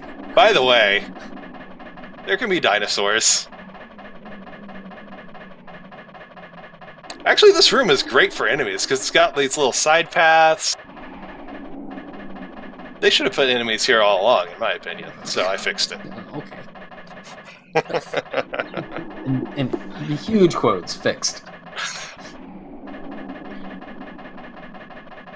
But it's fun to wiggle around, so. Wiggle, wiggle. Sometimes there are caterpillars in there, it's great. Alright, here's Gigas. We're getting prepared. We're doing some life ups on characters that were already at full life. 2, alright. 3. Oh, 1, okay. Oh, alright. We don't need those psychic points. It's fine. It's fine. Not magic prayer. It's totally fine.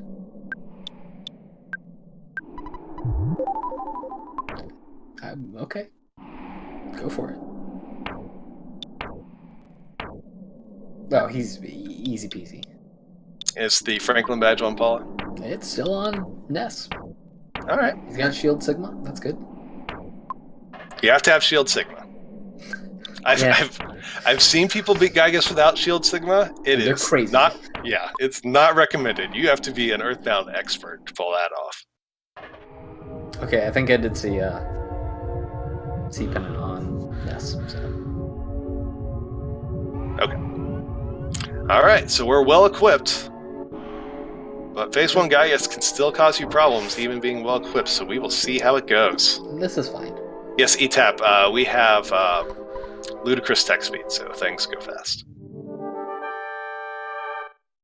All right, here it is. The beneficial ghoul.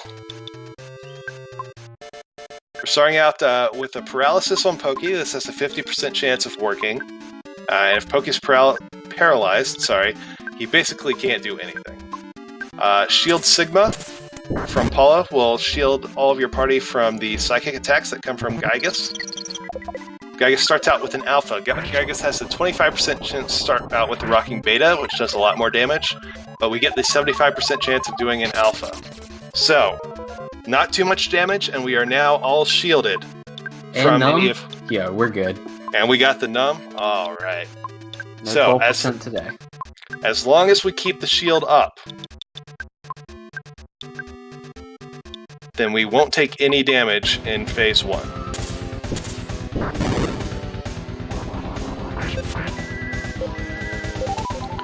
So the shield lasts for 3 attacks.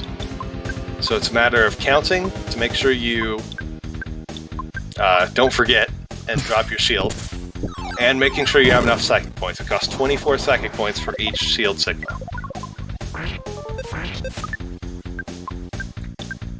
Yeah, Gigas' speed is really high, so the big ball of rockets aren't doing anything. So Jeff should just be using that heavy bazooka because it's like guaranteed 300 and some damage. Yep. Multi did a lot. I think it was about 1,000. But... Multi has 20 chances to hit. The big bottle rocket only has 5, so it's only going to do, on average, a fourth as much as a multi-bottle rocket. I think he's forgotten about the bazooka. So. Well, that's not great, because that bazooka could be doing a lot of damage. He's got enough for one more Sigma, so... Yeah, we don't know how much HP Pokey has. He could have slightly less than normal, he could have a lot more than normal.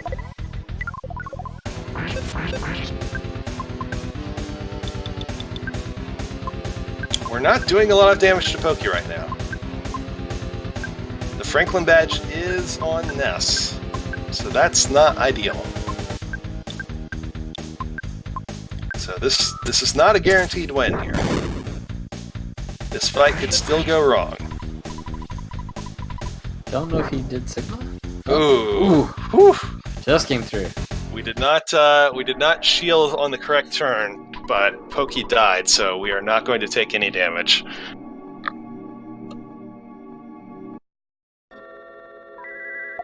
So we are on to Gigas Phase 2. At this point, we just want to put out damage on Gigas. We want to use that bag of Dragonite. We want to use our strongest psychic attacks. You can also, if you're not going to bash, since you have the heavy bazooka, you can do a Brain Shock. In fact, that's what it's going to do. Brain Shock is, I believe, 100% effective on Gigas Phase 2. And this will mean... but he did a bash. He did a bash. So... Brain Shock puts the confused status on an enemy. If an enemy is confused, then 50% of the time it will target its own party. However, when you bash an enemy, you have a 50% chance of undoing the confusion. So that's what just happened there. He did the Brain Shock to confuse Gigas, but then he bashed him. Confusion on Jeff is huge. Right yeah, that's not what you want to see. Auto fight. Oof. He's been taking some mortal damage, so he's trying to put on auto fight to get the auto fight heals. Yeah. The problem is... Paula's dead? Paula's dead. Ness has a Horn of Life, though, so... Ness has a Horn of Life, and Jeff has a Horn of Life. Jeff's Horn of Life could target the wrong person here, however. We're going to re-Brain Shock Gigas. The Horn of Life for Jeff targets the wrong person, but it targets Jeff himself, which at least is useful, because Jeff is no longer confused. So the second Horn of Life from Jeff will bring Paula back. Alright. Now we've bashed Gigas again, so he's not confused again. No, you just get in the moment, and you're just like, I gotta go, so you forget. It happens. But still. The quadruple solidify from Gigas there. Solidified every... Whew. Why don't you just not have a turn? I think I'll have a turn and you won't. I'm Gigas. But pretty rare to see an empty turn from you. Alright, so 2 kids down.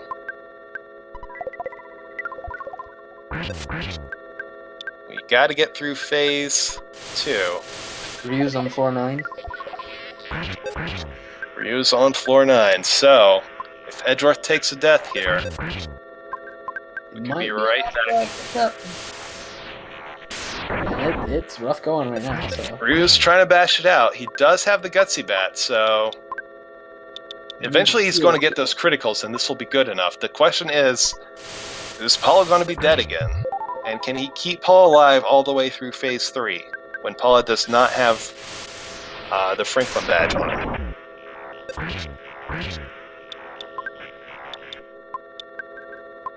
He notices the bag of Dragonite. That's a guaranteed 300 and change. The Hand-Aid's good call right now. Hand-Aid is the full HP heal.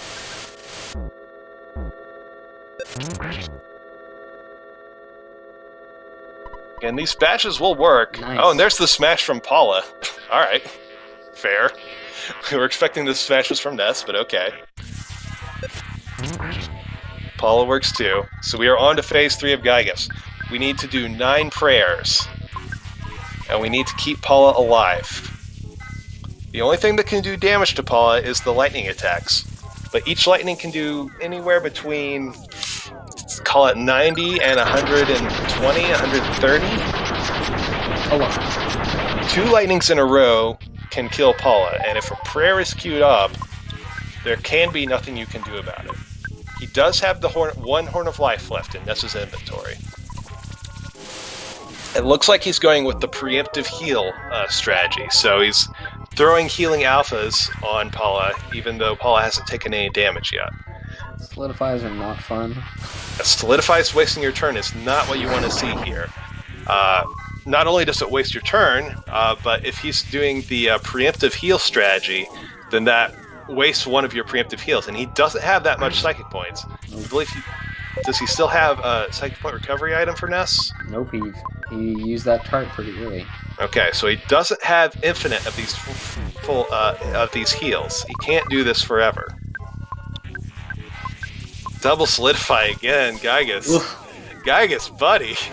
Also, if you want to skip a prayer, and if Paul's got a healing item or something, you can try that too if you're a little worried. But Ryu has found the shop with the Horns of Life and the Super Bombs. He's stocking up, so if Edge takes a death here, Ryu will also be well equipped for this fight. Again, once he finds the pendants, but there were enough of them, I think he'll find them. Yeah. Only the lightning can do damage, but the freezes can still waste turns. We're on, was that prayer 3 or 4? No, I've lost count hours ago. Me too. We'll know when the scene changes. It's fine. That's what we want to see. Only 10 damage to both characters, no freezes, no solidifies, no lightnings. That's what we want to see. Right, and we're coming to the end of the life up every turn strategy. There's only 3 of those left. This is probably number 4 or 5.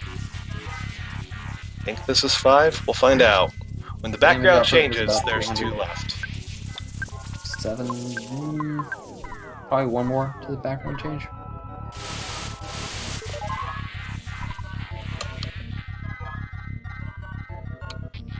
flash attempt from Gigas. Doesn't do anything because we both have good pendants. That's what we want to see.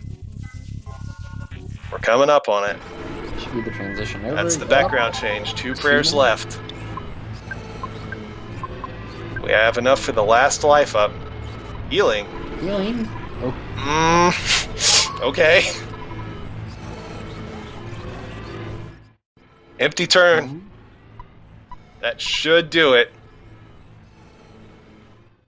Empty turn for prayer 8. This is GG.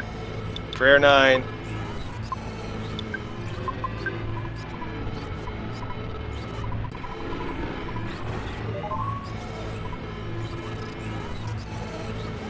And that's time. That'll be time nice. For Edgeworth. 147.20.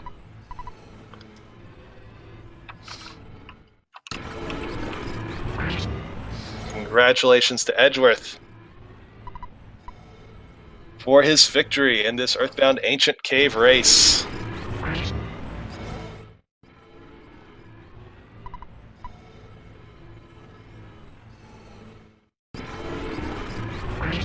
Randomania kept praying.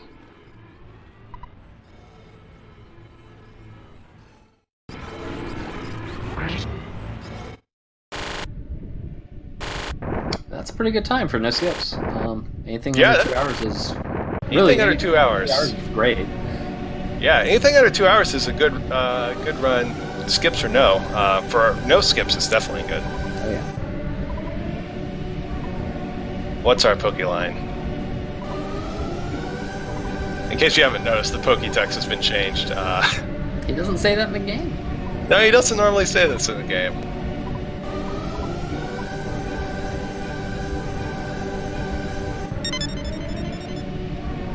Well, that's very rude, Pokey. I mean, he is a jerk.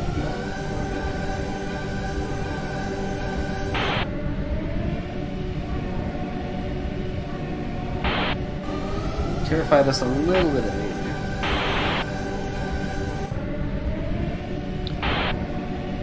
Well, it looks...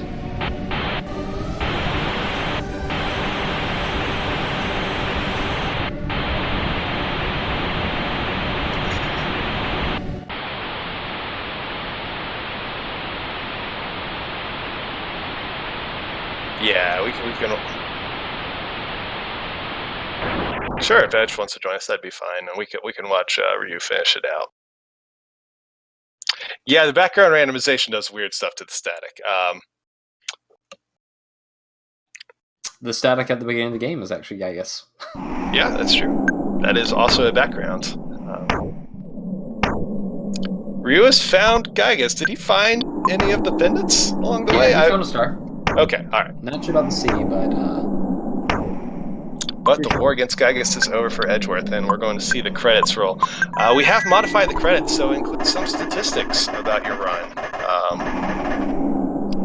There were 136 doors from the beginning to the end if you went, if you knew every single door to take. Obviously, it took him a little bit longer, as it does everyone. Level 41 at the end of the game. Pretty typical. Maybe a little high, but... Lots of scripted battles. Yeah. I guess walking through Ghost Chatter, well, the bosses too. Ryu encounters a ghost of Starman on the way through the intestine room. So our meme stats, Edgeworth did not free any chickens, and he had 10 L button no problem here's. Do we count that? Double digits? It's supposed to be if you have double digit L button no problem here's, then that's an invalid run. Them's the rules.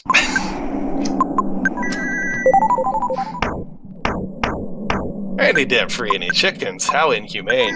Come on, Ryu gets through that Ghost of Starman fight. Jeff is paralyzed, so he's not going to do crap. So this is going to be a tougher fight for Ryu than it was for Edgeworth. We will see if he can do it.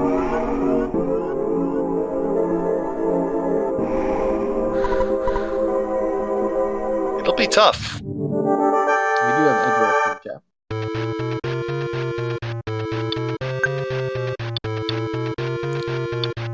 Right. Is he still talking on his stream? That could be confusing for the listeners if he's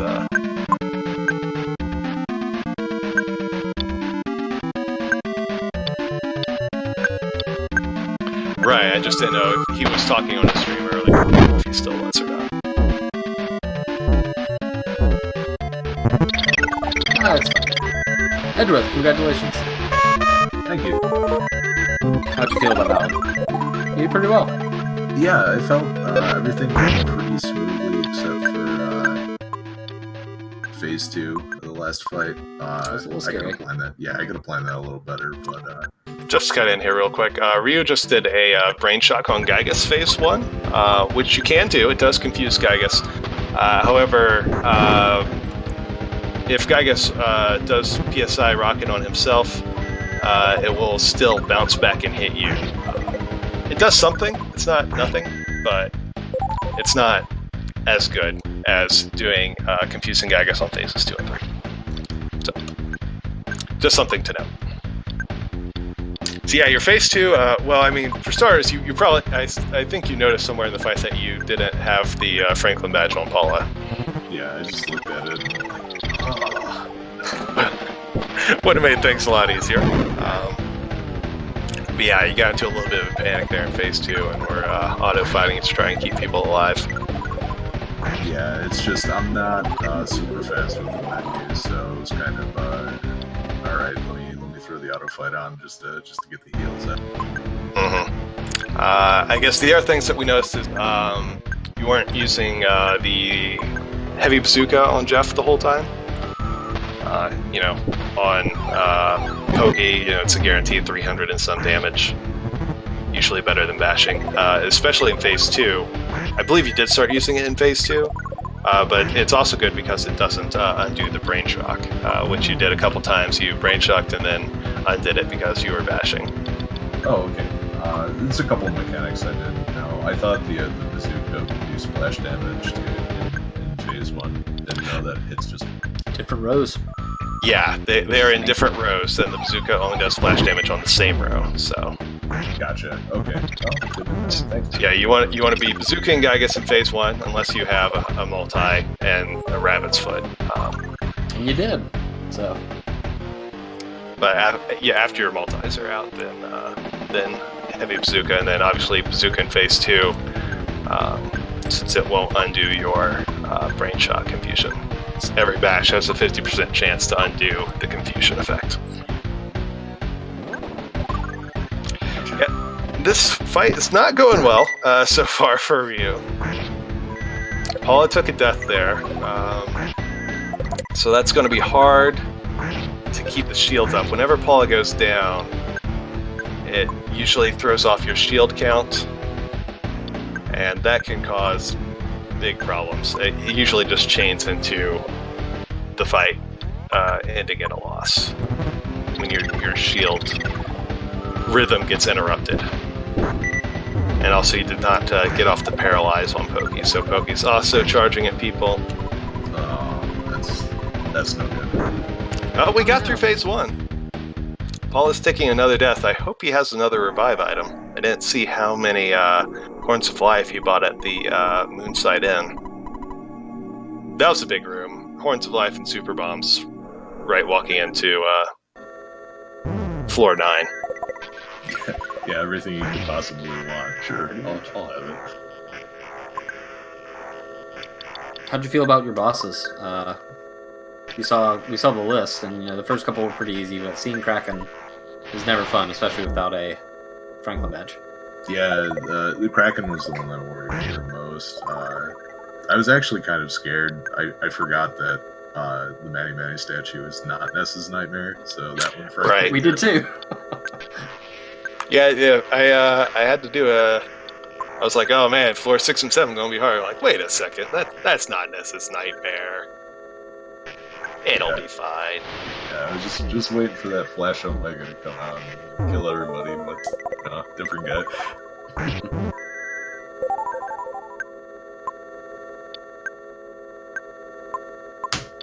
I'm looking at this battle. You only found the one good pendant, so his nest is not as resilient as yours. And actually, he did find the Franklin badge, and the Franklin badge is on Paula. So in theory, if he has good prey strats here, Phase 2 can often come down to prey strats if you have a well-protected Paula, but not much else. It can come down to prey strats, and as long as you prey strat correctly, you can still be safe here. I would say if his strategies are all correct here, he has a safer fight ahead of him than you did, even though his nest is less protected. Because you were in the situation in which, basically, at any time, Ness could have double thundered Paula, and you would have been in trouble. I think I had a horn of life just in case, but that's never a good position you want to be in. Ooh, right. Ooh, I think he hit it. Yeah, and Horn of Life that he used on Jeff. Horn of Life for Jeff. Which is not a bad thing. I mean, he's got a lot of stuff, so... Well, I don't think he has the heavy bazooka, and he's trying to use these big bottle rockets, and Gigas' speed is such that these are... Yeah, only one of those hit. Well, one of them hit. It's 132 damage.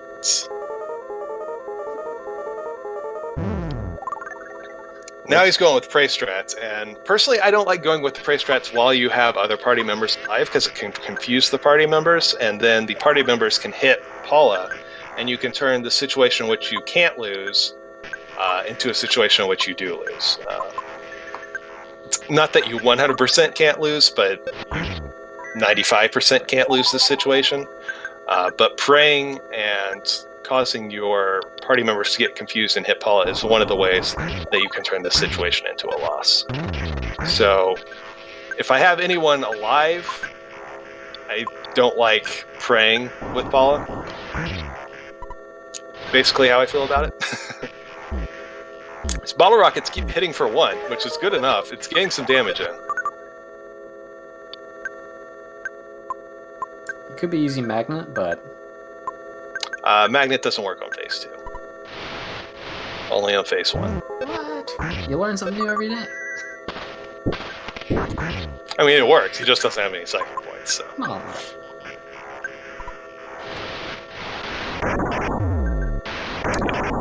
Prayer at this point is fine, although I would be defending if I'm praying.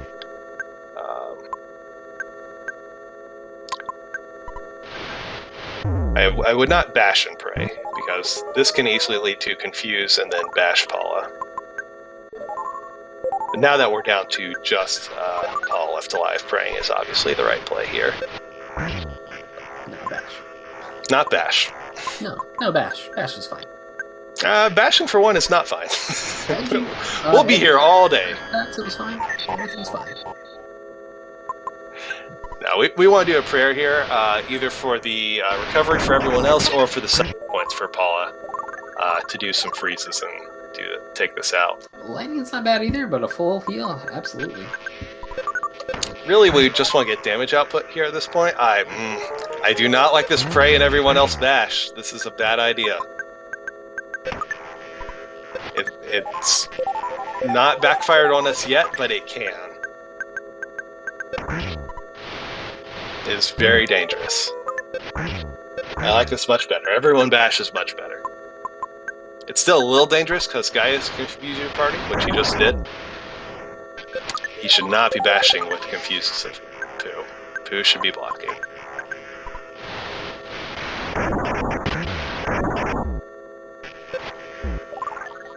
Like, eventually this Franklin badge will get the job done.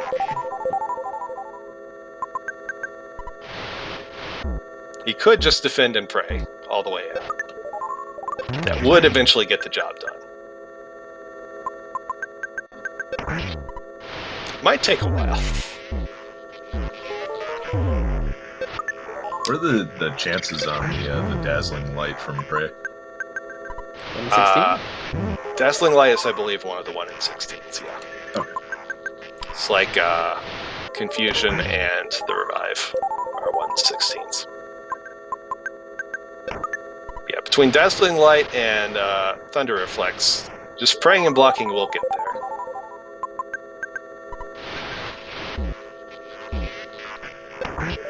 Should not be bashing with confused character. It's a bad idea.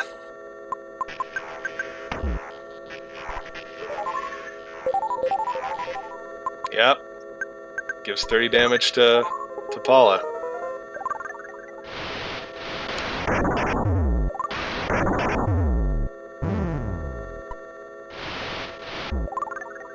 Well, luckily Gigas killed off Jeff, so Jeff can't kill off Paula.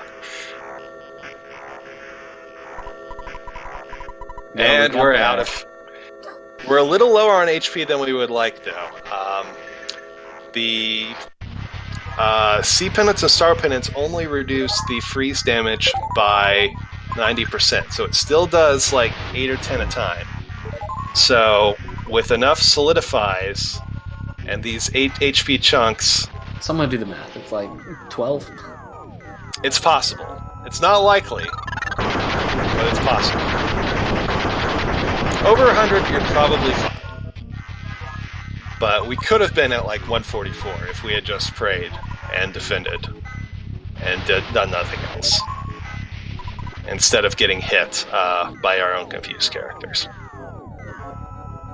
I understand the motivation that you're just trying to go fast and there's a lot going through your mind, but it's especially in these situations in which you have a fully protected Paula, you have to take into consideration the number of things that can make things go wrong, and your confused characters hitting Paula is basically number 1 on that list.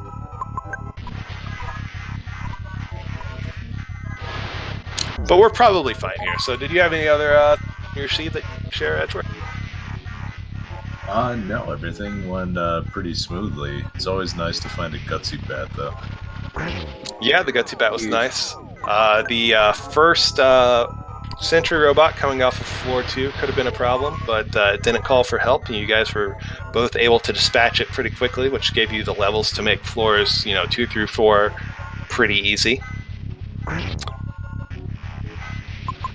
Yeah, that is something that I do like about the rando, kind of not only looking for items that are shuffled, but looking for enemies that are fixed. It's can't think of a lot of other RPG randos that do stuff like that. It's pretty nice. Right, yeah, the fixed enemies, they're high risk, high reward, as it turns out.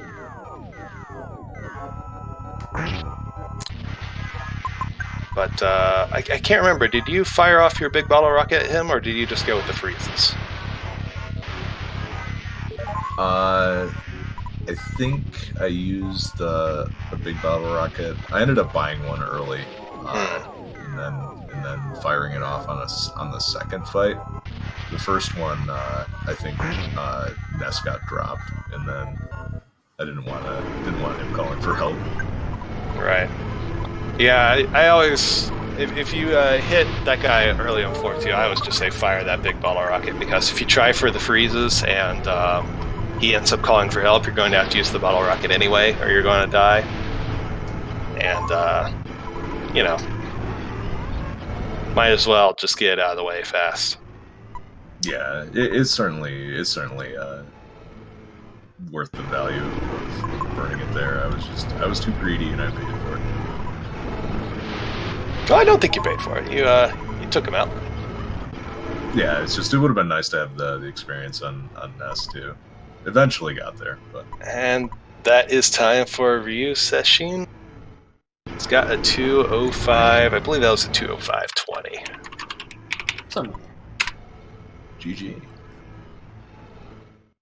So congratulations to both of our runners. Good fast times for a all floors ancient cave for both of you guys. Absolutely. First couple ones that you do, you're going to be up in like 3-4 hours maybe, but after that it's smooth sailing. Although we do have to see Ryu's credits. You did have 10 no problem here's, which means that was an invalid run. So Ryu has less than 10 no problem here.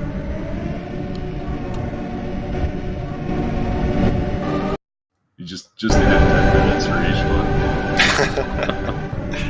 And you didn't free any chickens. I know you didn't find any eggs, but There were no eggs.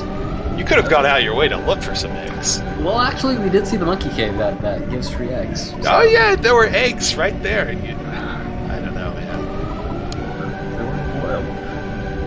No, they were boiled. You were supposed to raise them into beautiful chickens and then release them to the world. Eggs are delicious. That's why you're inhumane. Shiner, the background randomization does interesting things to the in-game Gigas background changes. So oftentimes it will result in it no longer going to stream killing static. It's not really intentional, it's just an effect of the background randomization.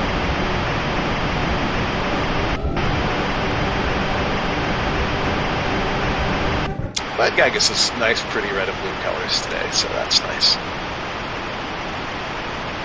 I think I like the gold Gigas best. Gold static just doesn't even move. Just sits there. Yeah. Just looks rich, you know.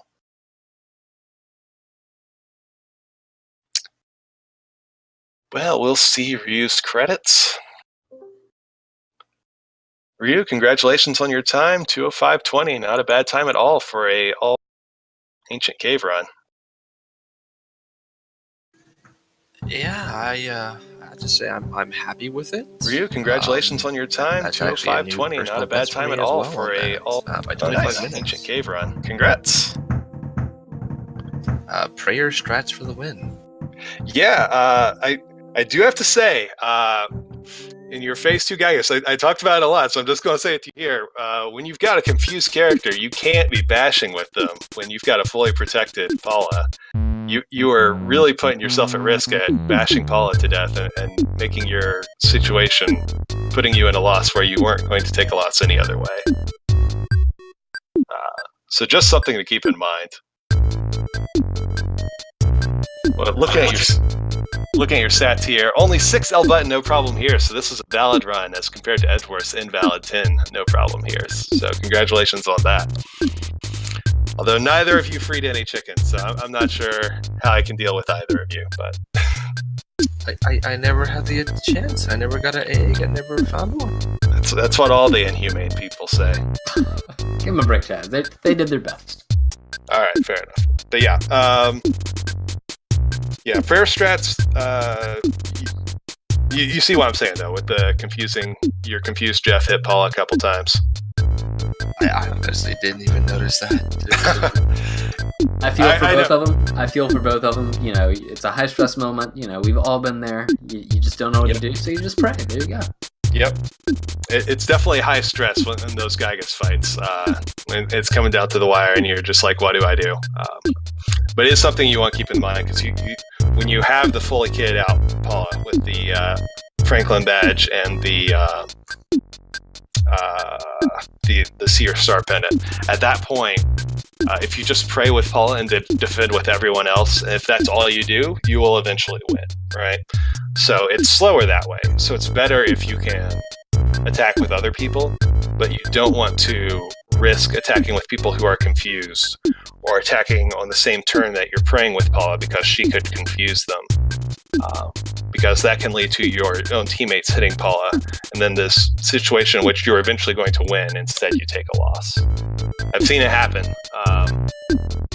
to a lot of runners, and they get, especially, it seems to especially happen if they've taken a loss to Gigas Phase 1, and they're coming back to Gigas like a third time, and they're getting frustrated, and they're just like, I want to get through this.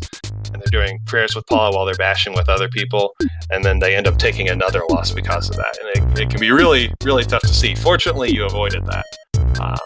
But just something to keep in mind. I am happy for him. He finished the game. I've just seen a lot of these races. Chaz, neither of them wiped to Gigas, which is yep, no Gigas wipes. Huge in this kind of situation either. Yeah, congratulations for that.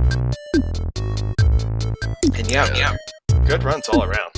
Did you have any thoughts on your seed, Ryu, as you were playing it? Yeah, I skipped the first Sanctuary boss at first. We saw that. I saw that at least. I don't know how you wiggled past it. Couldn't tell you. But I did my due diligence, turned back and decided, go ahead and take him out anyway. Oh, that's good. There you go. We did see a nice little cliff skip, though. I don't think it was all that nice. I felt I executed that very poorly. Well, yeah, I guess what Tom's just saying, just in general, in rando races, we generally say no cliff skips. Obviously, you guys in your race can do whatever you want, but just like in the Super Series tournament, we say no cliff skips are a rule. It was still pretty cool. I haven't done one yet, so do what you gotta do to win. Well, it definitely didn't save me any time. Yeah, I don't think it saved any time in that particular instance. Especially having to run back to, I actually was not aware that if Ness is not alive, you can't take out a Sanctuary boss. That was a new one for me. As a vanilla mechanic. It's the same text that you encounter if you just have when Jeff goes up and sees the shiny spot alone when he's walking through Winters alone. You get that same text if Ness is dead. There's all sorts of little mechanics that people don't know that Randomizer teaches you. It seems like everyone learns one every race they play, pretty much. Yeah, that was definitely a new one for me. And then might be looking into that how to skip that boss more efficiently there, because Carbon Dog, if he happens to be in that spot, definitely would want to skip that. Yeah, I might have to do something about that. I was gonna go fix that immediately. Well, darn. Thanks for doing my job for me. Appreciate it. Hey, it's not the first one I've found, so I'm good at finding them, I guess. Yeah, it's a complicated game. There have been a lot of bugs in the Randomizer over the year and change that I've been working on it. But I appreciate everyone who plays it and enjoys it. I appreciate everyone who watched this. And if you enjoyed seeing this played, you can go to earthbound.app, generate a seed, and check it out for yourself. You can play this casually. You don't have to do it all in one sitting like these guys did. You can just do a casual run through, save it, come back. People's first run throughs always, take much longer than this. So, don't worry about speed racing it if you don't want to. It's a fun game to play, a fun randomizer to play casually as well, in my opinion. I can agree with you on that. My first one, I think I took 6 hours to finish. I feel this one was rather friendly, though. I estimated on worst case scenario 3.5 hours, and I feel we kind of got a best case scenario here. It was a pretty good one, yeah. Kraken was really the only danger spot, and you guys both got pretty good Krakens. I said it was looking a little scary for floor 9 because we weren't finding any good pendants, but then they started showing up about halfway through floor 9, and then we were well set for Gigas. So, yeah, pretty good run. Yeah, great times for upcoming no skip tournament that we're thinking about at some point. These are top tier times for that, so hope to see you guys for that. Oh, I don't know if I have it in me, but we'll see. Oh, you gotta do it for Thomas. He wants this no skip tournament so bad. No skips. This is my life. Going no skips. It's the best way to play. You see the whole game. You get to see everything. You get to talk to signs, talk to everybody. You did it. Love it. This is great times for it. This is close to my best no skip time, and I'm pretty bad. You guys are getting really close to it. I'm like, they're gonna pass me at some point. So I hope that happens because you guys did a lot of good stuff, and you're only gonna get better. So, and I hope to see a lot more people play it too because this is the best way to play Earthbound. Yeah, I agree. No skip or all floors, whatever you wish to categorize it as. I prefer it that way. Oh yeah. Yeah, that is why I wanted to showcase that is you don't see it very often, and everybody wants to take those skips. Yeah, I'm glad you talked me into it because this has been a lot of fun practicing for it. And if there's a no skip tournament, I'm down. Awesome, yeah. Well, we will definitely be seeing that in the not too distant future. We'll be seeing that over on the Earthbound Speedrunning Discord. We'll set that up at some point. But until then, congratulations again, guys. 147.20 and 205.20. Excellent times for Earthbound Ancient Cave All Floors. It was a fun race to commentate and watch. I certainly enjoyed it. Thank you so much for setting this up and for inviting me on to commentate. I really appreciate it.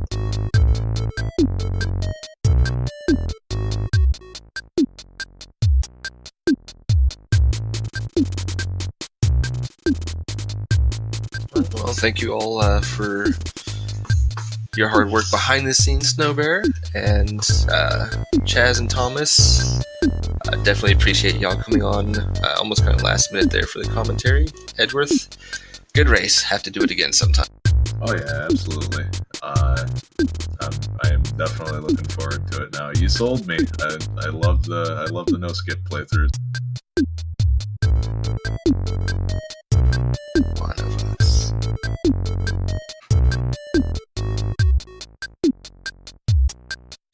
Alrighty, that'll be all from us. Thomas, thanks for joining me. Thanks, Jazz. And we'll see you all next time.